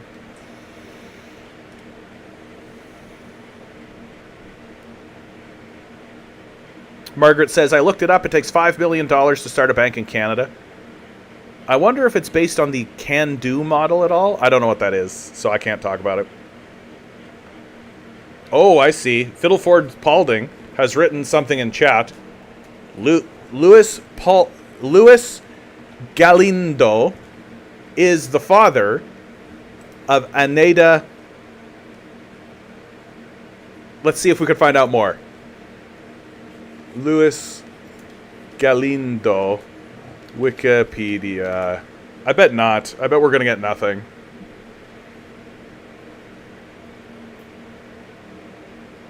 He is also a anime voiceover actor. Yeah, that's all I'm getting. But that's like, oh, here we go. Hold on. No, also an actor. Louis Galindo, known for Starship Troopers, Traitor of Mars. Yeah, I don't think anybody gives a shit about this guy. I don't think anybody gives a shit about this guy at all. So he's just like a no-name nobody, really, who just, like, probably ran afoul of some organization during revolutionary periods, came to Canada. But that's just speculation. Oh, yeah, maybe I could... hold on, let's try this again. So, Luis Galindo, Venezuela.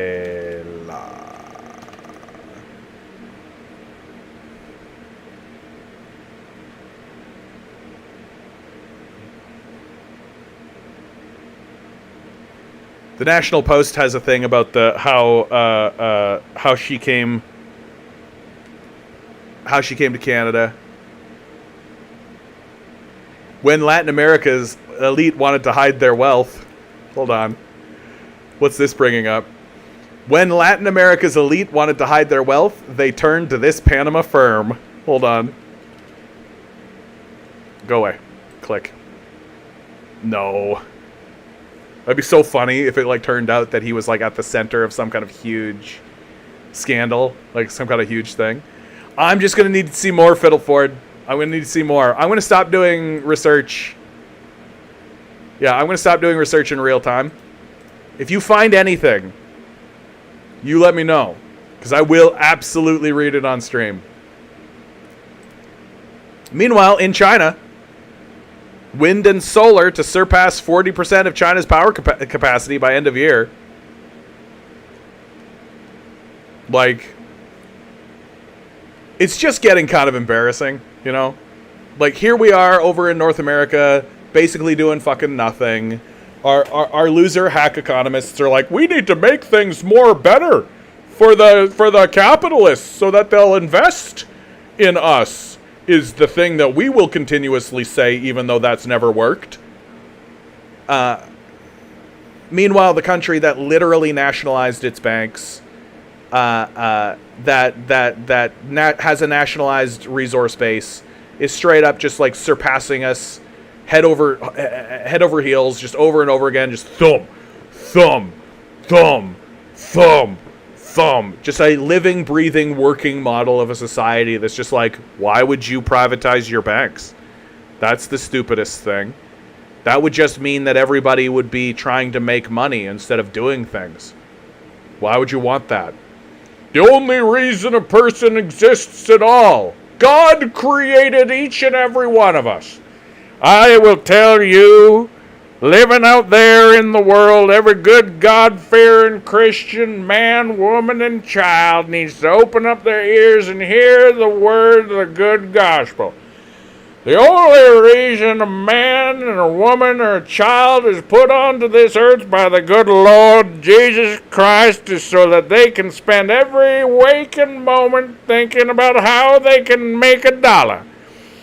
That Jesus Christ says unto ye, ye shall wake up and pursue the power of the American dollar.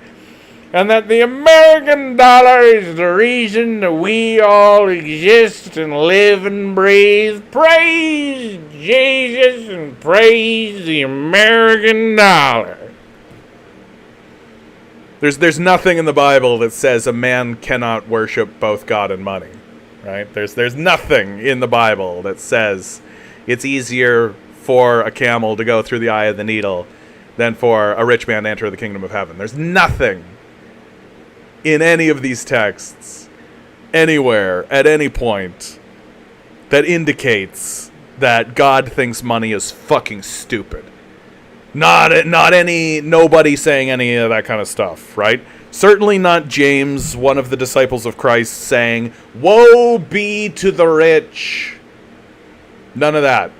None of that exists. Nope. Every reason for us to do anything.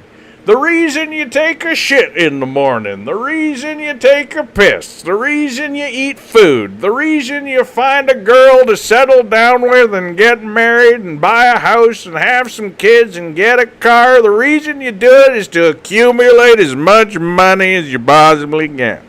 And for no other reason at all. That the American dream is literally just looking at a pile of money. And that's it. It's the reason why anytime there's a popular movie or a popular franchise that's about a guy pursuing money, you need the scene where there is a pile of money. Because that's it. That's all anybody wants. It's the only thing that's the only vision that Americans have. Big pile of money equals success. Meanwhile, countries that are fucking rational and have thought this shit through for 2 seconds have gone, wait, hold on a minute here, just a second. The big pile of money is itself valueless. It holds nothing. It's what the money does. It's what you can do with the money that gives the money any amount of value.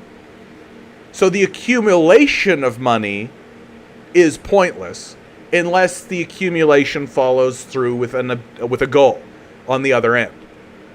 Well, Americans don't have a goal. The goal is the money. The goal is just the money. So the Chinese are sitting there like erecting nuclear power plants, building cities out of nothing, eliminating poverty in their society, creating huge, massive, just mega projects all across their land, literally destroying their desert, reforesting their desert, creating huge high-speed rail systems over and over and over again.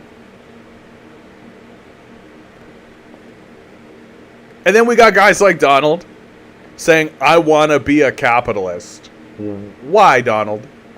What do you think you're going to get out of being a capitalist? Just some rich psycho?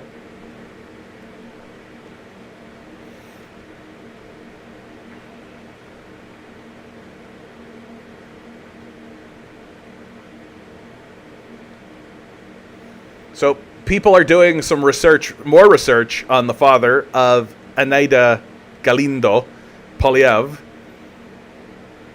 The spouse of Pierre Polyev, Anaida Galindo Polyev, comes from a family with an exciting and complicated past. Louise Galindo, the father, traveled to Montreal in '95. I hope there's more to this, Nilo.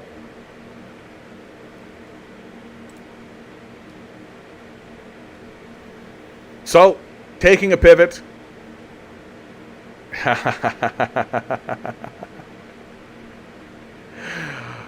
And suspected of laundering money obtained through the FARC. Where are you seeing this, dude? I want to see this. So, Luis Galindo money laundering story.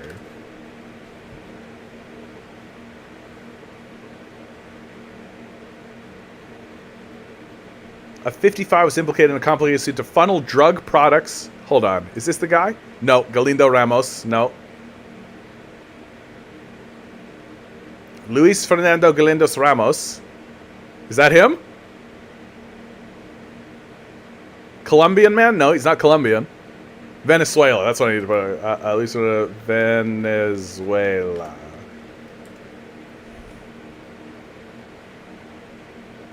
Okay, I'm gonna stop doing this. I gotta stop doing this. I'm just so curious. I just think it's always funny to find out these sorts of things about people. No, this is all Colombian man, right? Like, we're looking for Venezuela. Unless he is Colombian and was just doing business in Venezuela. Okay, I'm gonna stop. Unless somebody can give me an article and tell me where to find the article, I'm just gonna move on from this. From The Guardian. Morally, nobody's against it. Brazil's radical plan to tax global super rich to tackle the climate crisis. A 2% levy would affect about 100 billionaire families, says the country's climate chief, but the 250 billion raised could be transformative. We already kind of read something about this. I don't know if I even want to read this article. Proposals to slap a wealth tax on the world's super rich could yield $250 billion a year to tackle the climate crisis and address poverty and inequality, but would affect only a small number of billionaire families, Brazil's climate chief has said. Right? So that 2%, right? So that means that what the capitalists will do is they'll fund, like, death squads to go murder children in the streets, as they do, because 2%, how dare they? How dare the plebs actually demand that we do anything for them? Nilo, do you have an article? Like, is there an article? Oh, in the meantime, the Russian state TV slips in ominous U.S. threat. Our Alaska. I love this story. A Russian state TV presenter has said that Alaska belongs to Russia, reviving an effort pushed by propagandists throughout the war in Ukraine that Moscow could seize the U.S. state. During a broadcast of the Russia One program 60 Minutes, propagandist Olga Skabelyeva referred to the U.S. state as our Alaska. Agentstvo, an investigative Russian site, reported on Sunday. Alaska once belonged to Russia in 1867. It was sold to the United States after then-President Andrew Johnson signed the Alaska Treaty. It gained the status of a state on January 3rd, 1959. Alaska and Russia are positioned about 53 miles apart at their closest point. I love it. Go to war over Alaska. Okay, it's in the Discord, you said? Articles. No, it's not. Where'd you put... Oh, hold on.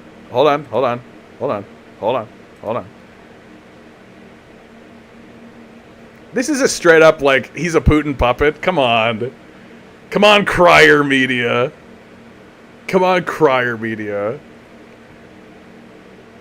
Hold on. Come on. Louis, this is who we care about. The spouse of Pierre Poilievre, Aneda Galindo Poilievre, comes from a family with an exciting, complicated past, is suspected of money laundering obtained through FARC. The claim has prompted inquiries regarding his denial to submit a background investigation. The mother of Aneda Poilievre is from a prosperous Dominican Republic family. Oh, a prosperous Dominican Republic family. Oh, Oh, okay. What do you think a prosperous Dominican Republican? Here we go. From Superstars Culture. These are some real great sources, dude. I'm loving these sources. But, like, if nobody's reporting on it, right? I didn't know this. I didn't know that his wife was the daughter of, like, a gangster. Like a criminal family. Did Aneda Poilievre's father, Luis Galindo, launder FARC drug money? Come on, get to the article. Regarding Aneda Poilievre's father, Luis Galindo, there have been lots of rumors and conjectures floating around the internet. The Revolutionary Armed Forces of Colombia, FARC, have been accused of money laundering by Galindo, a former bank manager in Venezuela, according to a controversial tweet. The purpose of the article is to enlighten readers about the current scandal. Hold on. Amy Todd started the debate with a tweet claiming that Galindo was a banker who arrived in Canada carrying large amounts of cash. This tweet, however, offers no evidence to support this claim. Yeah, fair enough. Furthermore, no reliable sources or news outlets have revealed any link with the FARC or drug money laundering. Fair enough, worth pointing out. Despite the absence of hard proof, the tweet has generated a lot of conjecture and hearsay regarding Galindo's purported FARC ties. It's crucial to remember that these are only accusations based on an unproven assertion made by an unidentified Twitter user. Additionally, a tweet claims that Jose Gerardo Galindo Prato, Aneda's uncle, was involved in criminal activity. These claims are supported by court records from Venezuela from 2017. When Luis Galindo, her father, moved to Montreal in 1995, he worked as a bank manager in Venezuela. He was employed at a farm in Canada as a fruit and vegetable collector. That part of the story, like this, going from bank manager in Venezuela, fruit and vegetable collector in Canada, really indicates that something went down. Really indicates that something went down. Jibba Jabby, good to see you. Missed many of the past live streams. Keep up the good work, John. Thank you so much, Jibba Jabby. I appreciate it. Good opportunity to say like, share, subscribe. Hit the bells, hit the whistles, do the stuff. It helps. It helps, I promise. Among the alleged offenses are financing terrorism and assisting a detainee in escaping affiliation with organized crime. But until they are validated in court, these accusations ought to be taken as such. Yeah, all right. The wife of Pierre Poilievre, the leader of the Conservative Party, is Aneda Poilievre, a Canadian political assistant. Born in Venezuela, her family relocated to Canada when she was 8 years old. She worked as a foreign affairs advisor and Senate aide while attending the University of Ottawa to study communications. Additionally, she is co-founder of Pretty and Smart Co., an online magazine for women. The two children of Aneda Poilievre are her husband, Pierre Poilievre, are Valentina and Cruz. The spouse of Pierre Poilievre comes from a family with an interesting and complicated past. She is renowned for leading an opulent lifestyle. Oh, we're talking about the mother here. The mother of Aneda Poilievre is from a prosperous Dominican Republic family. She's renowned for leading an opulent lifestyle that involves frequent international travel, expensive clothing purchases, and elaborate party planning. After graduating from law school in Venezuela, she went on to divorce Luis Galindo. The family is further complicated by the fact that Aneda's uncle is purportedly a criminal. This has led to conjecture over their actions and apparent attempts to remove any trace of them from the internet. Aneda is regarded as a professional who has upheld her reputation in the face of accusations made against her family members, despite the controversies surrounding them.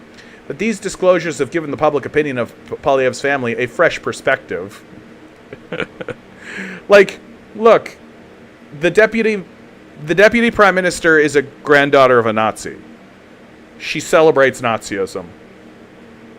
Like, I feel like my wife's parents are scumbag criminals, pretty much par for the course, don't you think?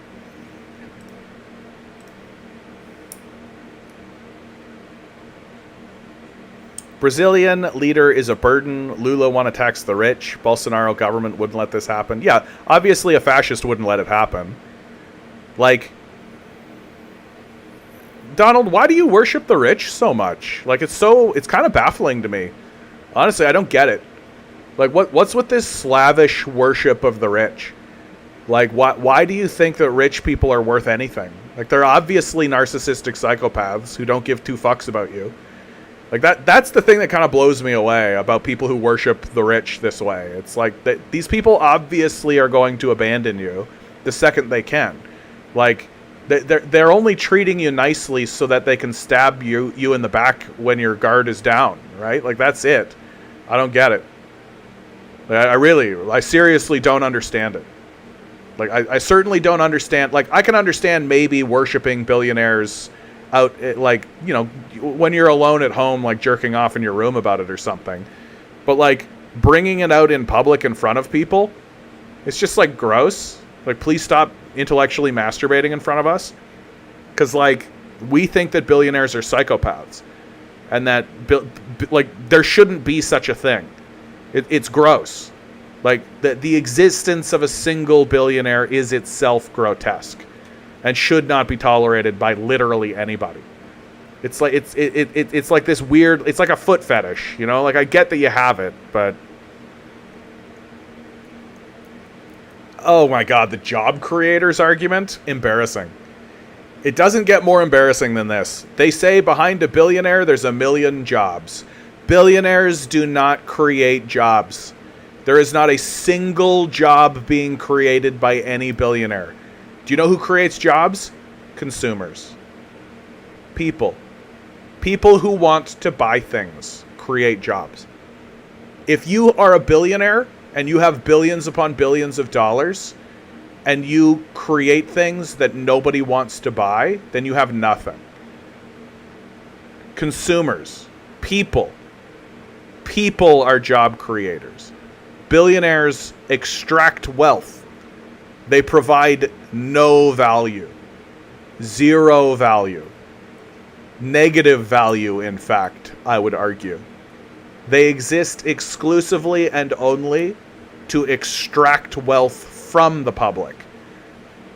They don't exist to create any jobs at all, and they don't. Do you know who does create jobs? People. People wanting to eat. People wanting to have places clean. People wanting to have health care. People wanting to have places to live. Those people create jobs. Billionaires are worthless parasites that wedge themselves between those people and the jobs that those people create in order to slice pieces off of the process of filling those jobs and pretending as though they're doing something. When, in fact, they are not. They are worthless parasites who act like vampires do on the society, and then you worship them. Most people don't want to run businesses. Embarrassing. Just an embarrassing thing to say. Like, I could not disagree with this statement more. Like, I feel like that's delusional. Most people don't want to run business. I think you're just an embarrassing thing to say out loud. Literally every single person I've ever spoken to ever in my life wants to run a business. They can't. The reason why they can't is because there's a billionaire that has all of this wealth and uses the wealth to destroy businesses on purpose and takes in banks and politicians in thrall so that businesses can't be built to compete with them. This really absurd, ridiculous idea, this absolutely ass-backwards, not paying attention to anything out in the world, that says that people don't want to run businesses. Who are you talking to? What are you fucking talking about? Literally everybody wants to run a business. There's entire video game industries that exist $1 million businesses, $1 million companies, $1 million video game companies that are about building a business. They sell video games to people so people can pretend to run businesses. And they make millions upon millions of dollars doing it. People don't want to run businesses. They're just willing to pay people to engage in the fantasy of building a business. But they don't really want to run a business, even though they're engaging in the fantasy of it all the time and spend millions of dollars to do so. What are you talking about? Sven, Andrew, good to see you guys over on Twitch. We'd rather follow. No, you'd rather follow. You're the good little obedient one. You're the one with your head down saying, yes, sir. You're the one that the education system worked on so well. You're the one worshiping these billionaires. The rest of us know better, because we're grown-ass adults.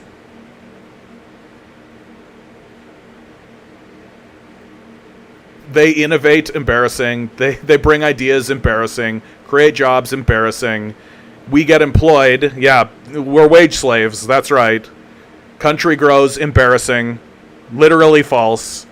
Everybody happy, embarrassing. You're just an embarrassing person, Donald. Please stop intellectually masturbating in the chat. Just no more. No more of your intellectual masturbation in the chat, okay? It's gross. It looks gross. Right? Stop Louis C.K.ing us.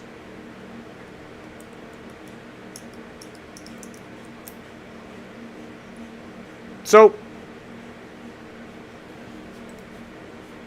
and I mean, like, McDonald's misses Q2 estimates across the board as consumers pull back on dining out. Functioning society that's definitely working, right? What's more American than McDonald's? Like, when you think of, they might as well put the McDonald's logo on the American flag, right? McDonald's customers are tightening their belts again in Q2 as they grapple with paying up for their Big Macs. On Monday morning, the company reported Q2 earnings that missed Wall Street estimates across revenue, earnings, and same-store sales, proving not even America's most dominant fast food player is immune to the challenging macro conditions. Right. The challenging macro conditions of the billionaire class siphoning as much wealth as they possibly can, extracting as much wealth as they can out of the society, and then abandoning us. Right? So what's going to happen? What is happening? What we are witnessing, happening in real time, is that as the populace no longer has money to buy anything, the system of capital begins to grind to a halt. Because the entire system of capital is built on the idea that people buy things. If they don't buy things, then wages can't be paid. Then there's no profits to be made. That Karl Marx predicted this outcome. That eventually eventually the workers won't be able to buy the goods they produce from the capitalist class, who is stuck in this pattern of pursuing ever greater profits. But the problem is that capitalists are completely illiterate. They're deeply stupid. They don't know anything about the system that they're operating in. Take, for example, all of these businesses' pursuit of AI. All of these businesses are trying to lower labor costs. We'll get artificial. We'll automate. Automation. We'll lay off our entire workforces and automate everything. Okay, cool. What's going to happen after you automate everything? Well, then we'll make so much more money because we won't have to pay wages. Okay, cool. Who are you going to make money from? Nobody cares what you think, Donald. Who are you going to make money from? Who are you going to make money from? How are you going to make money? Who's going to buy your product? Well, people will still buy my product. Really? How? With what money?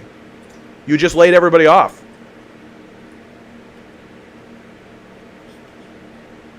Right?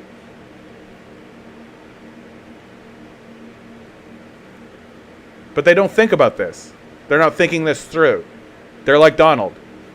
They're not very intelligent. right? Like, I think Marx was wrong. You've never read Marx. You don't know anything about the subject. Like, that's what's so embarrassing. Global same-store sales, which include company-owned stores and franchise, decreased 1% compared to estimates of a 0.84 jump. So, invertedly wrong. Exactly wrong. And then even wrong a little bit more.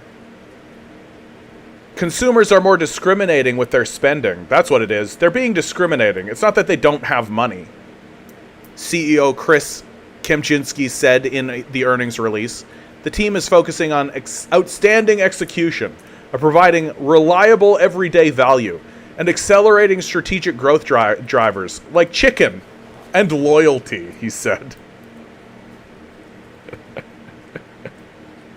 Like, how about we take a look at how much money the capitalists are earning from McDonald's, and then cut them out?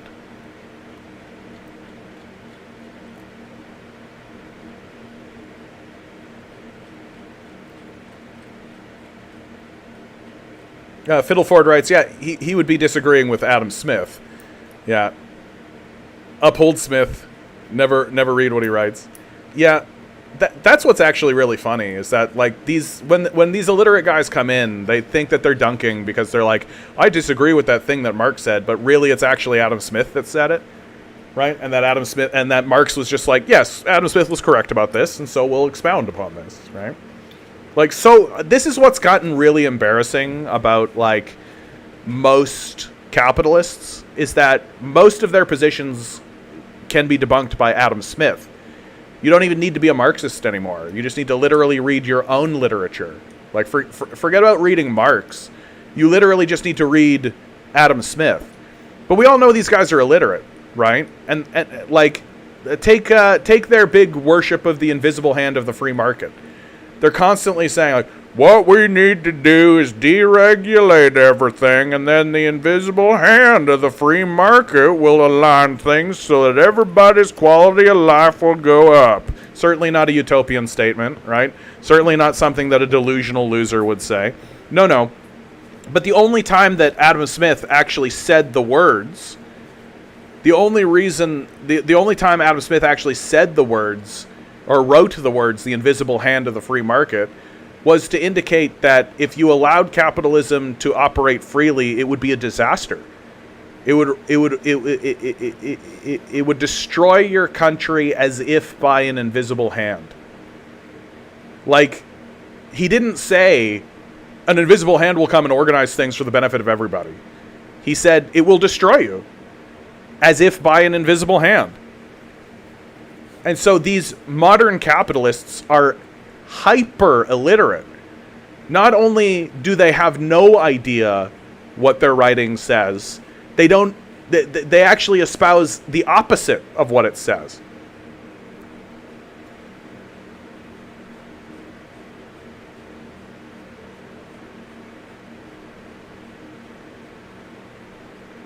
Marx says prices and things more capitalist, it becomes more and more unbearable.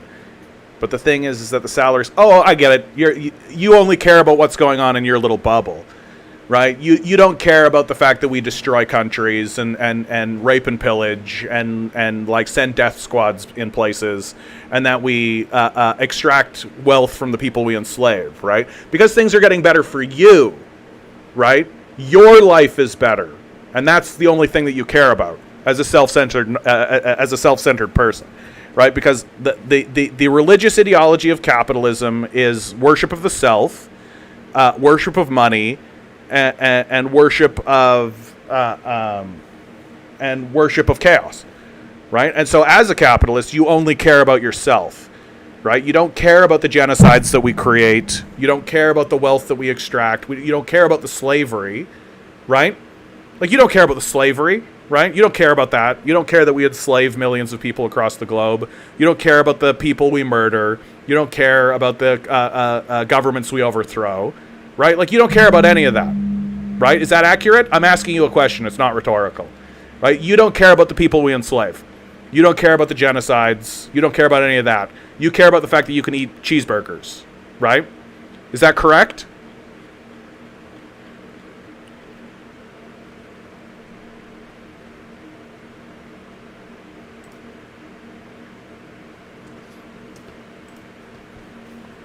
Just so annoying to talk to capitalists, man. Like, just so annoying.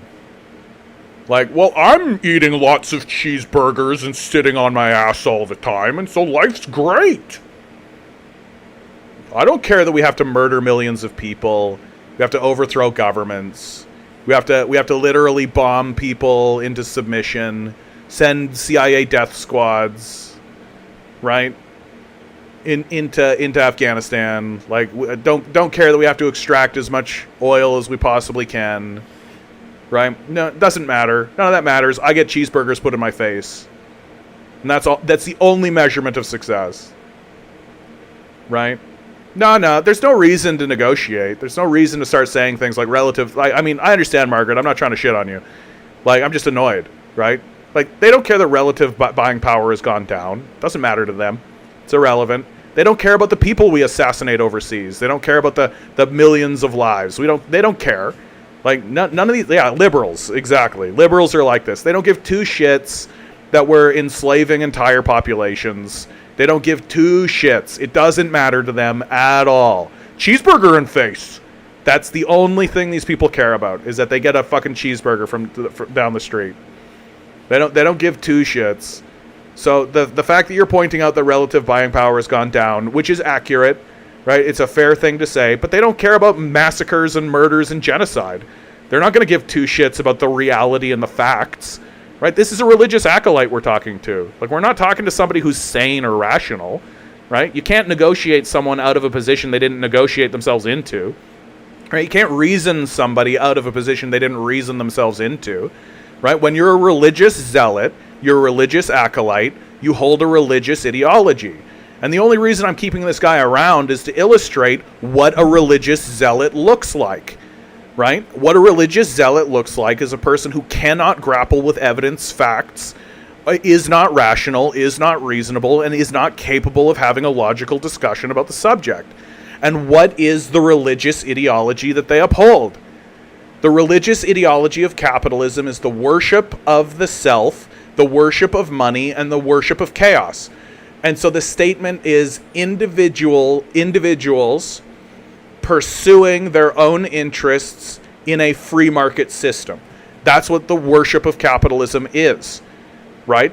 That individuals pursuing their own interests in a free market system, or selfish, greedy narcissists pursuing money in a chaotic system. So they're chaos death knights, and they don't care about anything else. It doesn't matter to them. All they care about is more money for them good. They are slavers, they are genocidal maniacs, they are psychopaths, and the only thing they don't want you to talk about is their slavery, their genocides, and their psychopathy. They don't want you to point that out. That's bad manners. Oh, that's outside of the Overton window for sure. We're not going to let you sit on the panel discussion. We're not going to talk to you about that because you're clearly not capable of having an adult conversation because you're pointing out what we obviously very factually are. Genocidal slaving maniacs, clearly. Like, very obviously. And it's so obvious when the acolytes come in here and they talk about how capitalism is good. Because they don't give a shit about the murders. They don't give a shit about the genocide. They don't give a shit about the slavery. They don't care about war. They don't give two fucks at all about any of that. And so there's no reason to try to convince them because they're unconvincible, because they're religious acolytes. It's no different than somebody who's like, Jesus Christ is coming back tomorrow. I was told by the tinfoil hat that I wear that Jesus Christ tomorrow is coming back from heaven and we will worship and all will be set correct. They're the same. There's no reason to debate them. What are you talking about? You can't debate with someone like this, right? They're emotionally hysterical.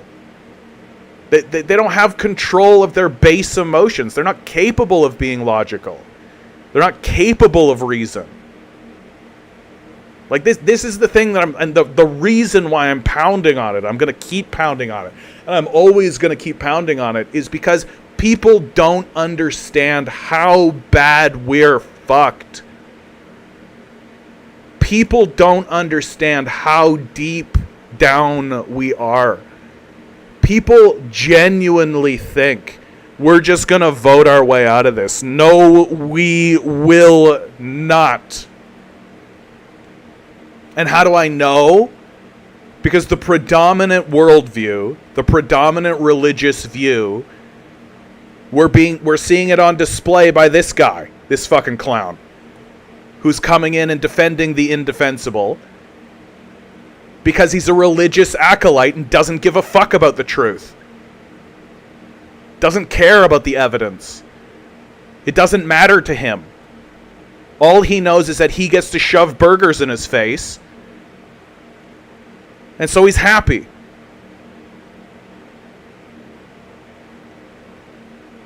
And these are the leaders of our countries. These are the leaders of the UK, Italy, France, Spain, Germany, the United States. These are the leaders of the quote-unquote international rules-based order. These are the rulers. This is every congressperson. This is every senator. This is every president. This is every Supreme Court justice. This is every judge. This is every person in the House of Parliament. This is every governor. Individuals pursuing their own interests in a chaotic system. Do not plan. Do not care about others. Do not worship something other than money. Do not believe that you are here for some other purpose other than to collect as much money for yourself as possible. That's heresy.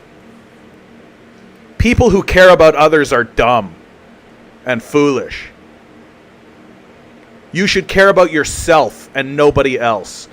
And if somebody points out that, like, hey, your own government is murdering people and stealing their resources, well, then that's just survival of the fittest, baby. Skill issue.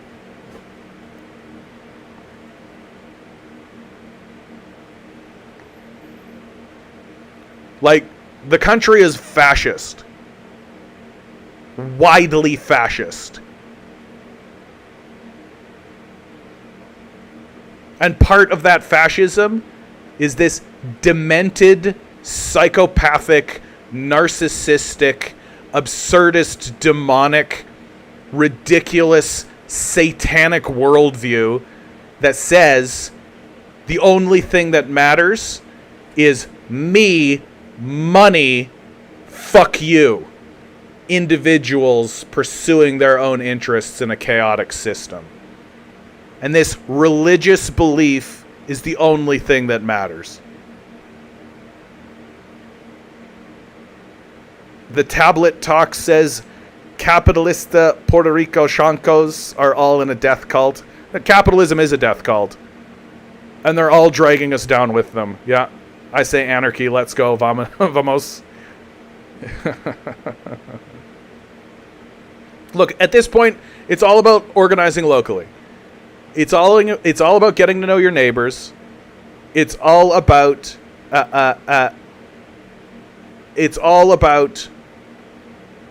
getting to know the people around you, because the capitalists are going to abandon us, and we're going to be left alone, right? Like they're not going to try to help us.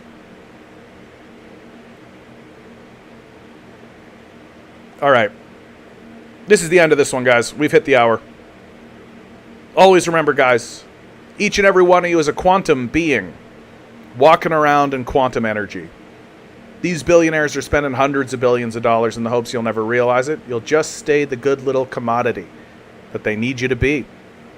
Rebel. Revolt. Repent. Good luck. We're going to need it.